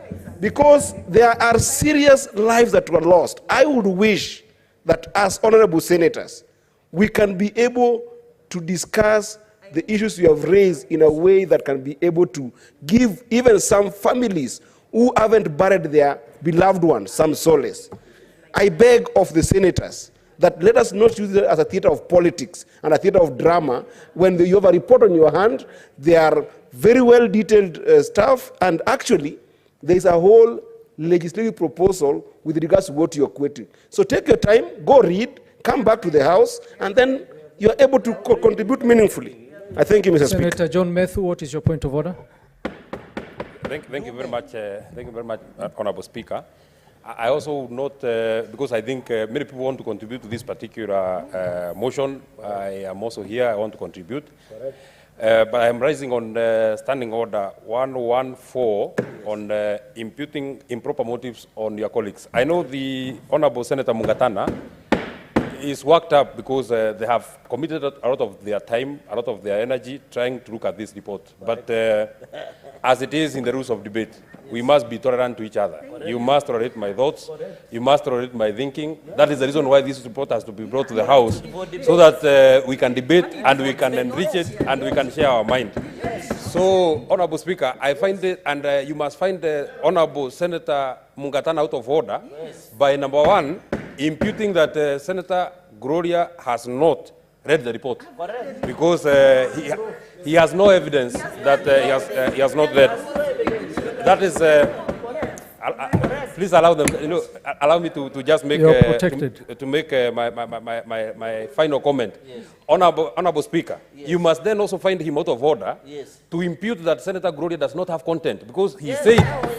He actually said, Honorable Speaker, that if you do not have content, then sit down and allow the other people. Honorable Speaker, you must find the chair of the Select Committee, Honorable Danson Buya Mungatana, out of order. And he must withdraw, apologize, and take his time. Allow us to debate. There is the report. Senator Mungatana, you had already made a point of order. Go ahead, make your point of order. Mr. Speaker. Because you mentioned him specifically. Yes, so I have a right of reply. Honorable Senator John Methu has said that there might have, I said that Senator Gloria has not read. Mr. Speaker, there was a great member of parliament here, Jean-Marie Soronet, who said, this House, when he was challenged to substantiate, he said, you cannot substantiate the obvious. Mr. Speaker, when someone stands and starts saying regulation of churches is to tell them not to eat meat if you are SDA, that's a person who has not read the report. When you say the Catholics should not use the rosary, that's a person who has not read the report. He's completely out of order because he's misinforming the public using this prime podium, Mr. Speaker, to say things that are not in the report. So, Mr. Speaker, I want to quote again for the satisfaction of Honorable Senator Methu that we cannot substantiate the obvious. I thank you, Mr. Speaker. What is your point of order, Senator Cherargei? Mr. Speaker, as you rule, Mr. Speaker, as I agree that every member has a right to raise on a point of order. Is it in order for the Senator Danson Boya Mungatana to assert that there are members of Senate who do not have content or have not read? Does he have readometer? Does he have readometer, Mr. Speaker, to know who has read to which level or not, Mr. Speaker? Mr. Speaker, the rules of debate, in conclusion, Mr. Speaker, the rules of debate, the reason this report was brought before the floor of the House, Mr. Speaker, with a lot of tremendous respect, was for us to debate on it. If the committee felt that some of us would not give an opinion of what they did, then what is the reason we're having this debate? Mr. Speaker, I'm saying the Senator Mungatana should be ruled totally out of order. Not only out of order, Mr. Speaker, because you cannot be saying and casting aspersions. You can imagine, as he said, we have the prime platform. You can imagine Kenyans will now believe that Senator Gloria Orwaba does not have content. Yet we know Senator Gloria Orwaba is one of the finest senators in this House, Mr. Speaker. You must protect your members, Mr. Speaker. We don't want Senator Gloria to be harassed on the streets because Senator Mungatana says she's one of the best and finest, Mr. Speaker, that we have. Senator Mazayo and Senator Eddy, you cannot direct the chair. Correct. It should be thrown out. Honorable senators, I would like to refer you to Standing Order 101, and this is specifically for Senator Orwaba while you're making your submission, that it shall be out of order to introduce an argument on specific questions upon which 1013. It shall be out of order to use offensive or insulting language, whether in respect of senators or other persons. As you are making a submission, try to use parliamentary language and avoid attracting this point of order. Thank you, Mr. Speaker. Just one moment, Senator Orwaba. Senator Orwaba, just one moment. I also refer you all to Standing Order 1014. Yes. No senator shall impute improper motive to any other senator or to a member of the National Assembly. Yes. Please be guided with these standing orders. Correct. You have 5 minutes, Senator Orwaba. Mr. Speaker, I have read the report, Mr. Speaker. I have read the report in depth. As a matter of fact, I've been waiting to contribute to this motion since Wednesday. And on Thursday, I sat here until 6:30, Mr. Speaker, when time was up. Yesterday, I was also waiting to contribute, Mr. Speaker. I can see that they've put the light on, yet my time has been taken. Mr. Speaker, in the recommendation that the committee has put out, recommendation 502, may I read it? It is on page 155, Mr. Speaker. It says, the committee recommends, this committee, the ad hoc committee that was put out, that committee recommends that Parliament enacts the proposed religious organization bill to provide a legislative framework for the regulation of religious organizations. Mr. Speaker, it is to that point that I am actually contributing and saying, who will play God? Who will be the regulator of this religious institution? Because that person must be a higher being. That person must be greater than the religious institutions. So that person essentially must be God. And Mr. Speaker, that is what I'm saying. When a committee has sat and said that this is the recommendation, I am now asking, because, Mr. Speaker, I am specially elected, and I'm specially elected by women, Mr. Speaker. And those women are asking me here to come and say, while we are putting and legislating and saying we are going to regulate the religious institutions. Senator Orwaba, if I could interrupt you. You read page 151? I read page 155, regulation 502, where they have recommendation.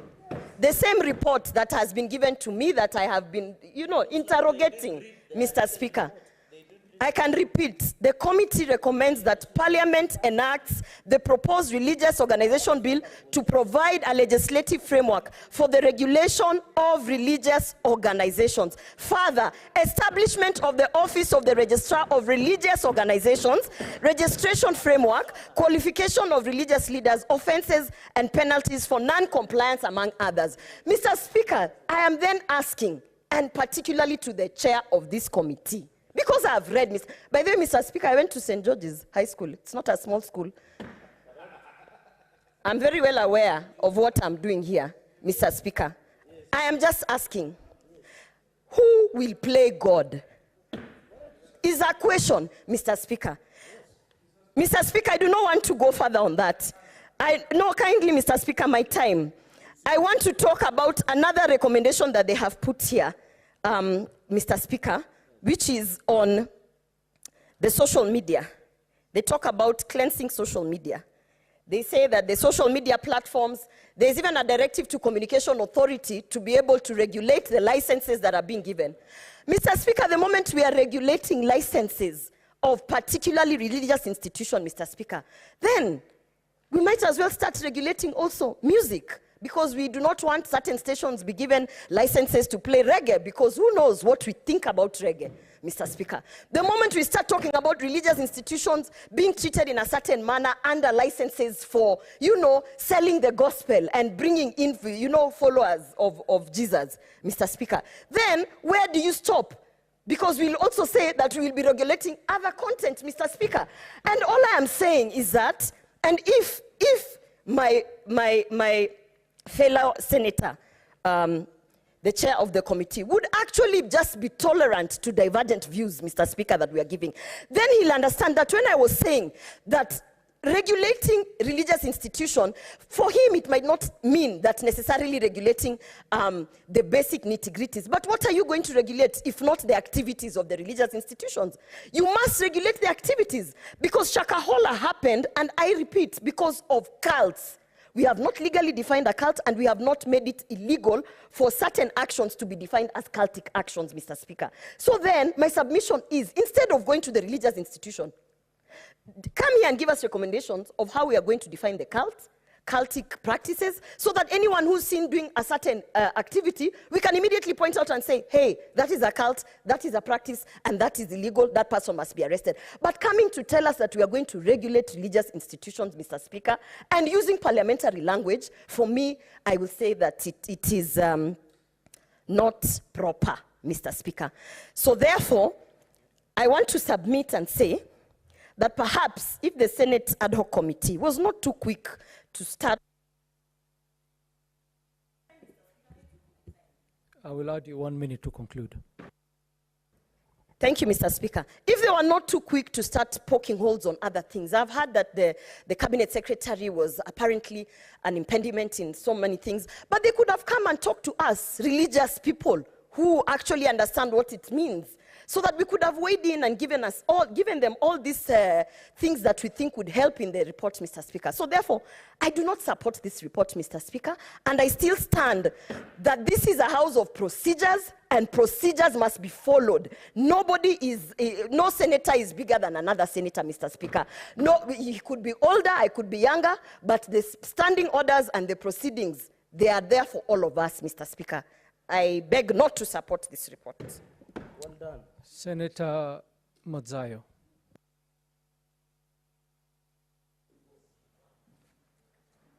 Asante, Mheshimiwa Spika.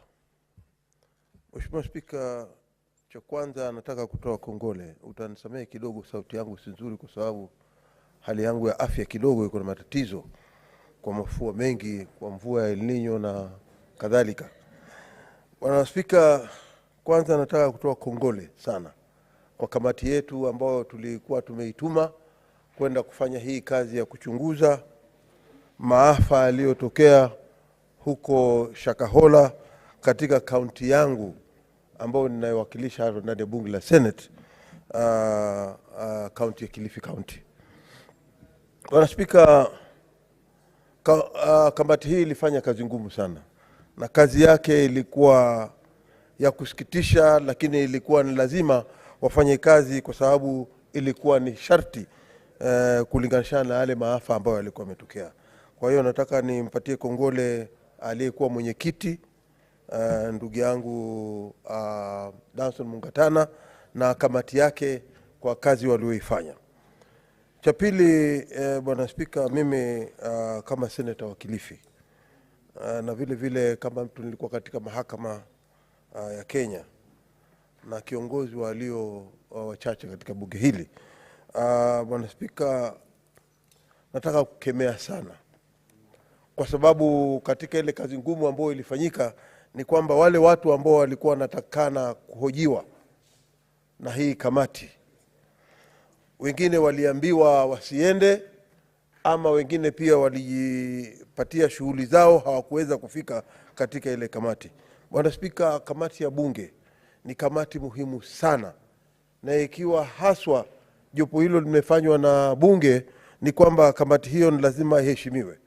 Tumeona ya kwamba kunao watu fulani wakiwa katika mamlaka ya serikali wanaweza kuambia washahidi fulani wasiweze kufika mbele ya kamati hii. Hilo ni jambo ambalo ni la kusikitisha. Bwana Spika, nataka kusema tu cha pili ni kwamba kule Shakahola wengi ambao walikuwa wamepatikana huko wakiwa wametupwa huko Shakahola ama wamefukiwa, sasa ikawa shughuli kubwa ni ya kuwafukua. Wengi katika wale watu, baadhi ya wale watu ni watu ambao hawakutoka katika ile sehemu ya Shakahola. Bwana Spika, tunaona hii ni kazi ambayo ya kusikitisha sana, kwa sababu watu hawa walifanywa maafa wakiwa huko mbali katika pengine kutoka maeneo ya magharibi, katika kaunti za kama Kakamega vile Boni Halwale aliweza kukubaliana, na kutoka pande zote katika nchi yetu ya Kenya. Watu hawa, Bwana Spika, ni kama kulikuwa na mipango maalum. Hawa ni watu ambao waliweza kuuawa huko, na waliowaua pia vile vile. Jambo la kusikitisha ya kwamba mpaka leo tuko na serikali, lakini serikali yenyewe pia haikuweza hata kidogo kuweza kutambua wale watu walikuwa wameuawa na kina nani, na kusafirisha miili zaidi ya 500 kutokea pande zote za Kenya, alafu kuenda mpaka Kilifi County, kuenda mpaka kuhali kunaitwa Shakahola, kwenda kuzika watu hawa. Na vile vile kitendo kama hicho kikiwa kinafanyika, miili zaidi ya 500 imepatikana katika ile eneo la Shakahola. Bwana Spika, ni jambo la kusikitika kwamba leo tunasema tuko na serikali. Ni serikali gani ambayo inaweza kuona maafa ya namna hiyo yanatendeka katika nchi na iwe haijui ama haiwezi kusema hawa watu waliweza kuuawa wapi na ilikuwa namna gani mpaka wakapatikana sehemu za Shakahola? Hilo ni jambo la kusikitisha sana. Hususan mimi nataka kusema hivi ya kwamba tumekuwa na maafa katika mkoa wa Pwani, kuanzia Lungalunga mpaka Kismayu. Watoto wetu wa kiume wamekuwa wakipotea kutokea majumbani. Ukienda Old Town saa hizi kuna wajane wasichana wadogo, kuna wajane wakina mama. Ukienda katika maeneo mbalimbali ya Kilifi kuna wajane ambao ni watoto ambao walikuwa ama ni mabarobaro wavulana, walikuwa wanaishi wanafanya kazi zao. Mpaka leo miili hiyo haijapatikana tokea wapotee katika mikono ya polisi. Bwana Spika, miili hii pia haijapatikana. Ni kumaanisha ya kwamba sisi tutadhani katika ile miili ambayo ilifukuliwa kiaibu, ilifukuliwa kutoka pande zile za Shakahola, Bwana Spika, kwamba miili hii watoto wetu wale waliopotea, ikiwa ni Mombasa, ikiwa ni Kwale, ikiwa ni Kilifi, ikiwa ni Lamu, ikiwa ni Taita Taveta, wale watoto wetu wote waliopotea, tunajua wengine ni hao walioko hapo katika Shakahola. Bwana Spika, jambo ambalo mimi nataka hii komiti ingeweza kurecommend, ingeweza pia ikaongeza kurecommend ya kwamba wale wazazi wote ambao wamepoteza, wa Kiislamu na wa Kikristo, wale ambao wamepoteza watoto wao, waweze kupeana DNA zao ili ziweze kuchukuliwa na ile miili ambayo hivi sasa iko katika mahali pa kuhifadhi maiti katika Malindi iwe inaweza kupimwa na yule Dr. Johansen aweze kutambua na kusema kama wako wale watoto ambao wanaweza kutambuliwa hivi sasa na DNA zao, ili tuweze kujua ama tuweze kuregeshewa ile miili ya watoto wetu, tuweze kuzika na tuweze kuwajua kwamba wamepatikana, na sasa tunawazika tukijua hatutawaona tena, kuliko ya kwamba waliweza kupotea katika mikono ya polisi na hatukuweza kuchukua hatua yoyote sisi wenyewe, na serikali ambao tunasema tuko na serikali haikuweza kufanya lolote, baadhi ya kwamba katiba inasema maisha yanalindwa na serikali. Bwana Spika, vile vile nataka kusema ya kwamba sisi watu wa Kilifi County ni watu wa karimu sana, na tumeletewa aibu ya kitaifa ambayo hatujaiona, na ndiyo sababu mimi mwenyewe nilikataa kuketi katika hiyo komiti, kwa sababu hii aibu kama hii ambayo imetendeka na vile vigogo ambavyo vya polisi, vitengo vya polisi ambao hivi sasa wako, wengine bado wako Kilifi. Bwana Spika,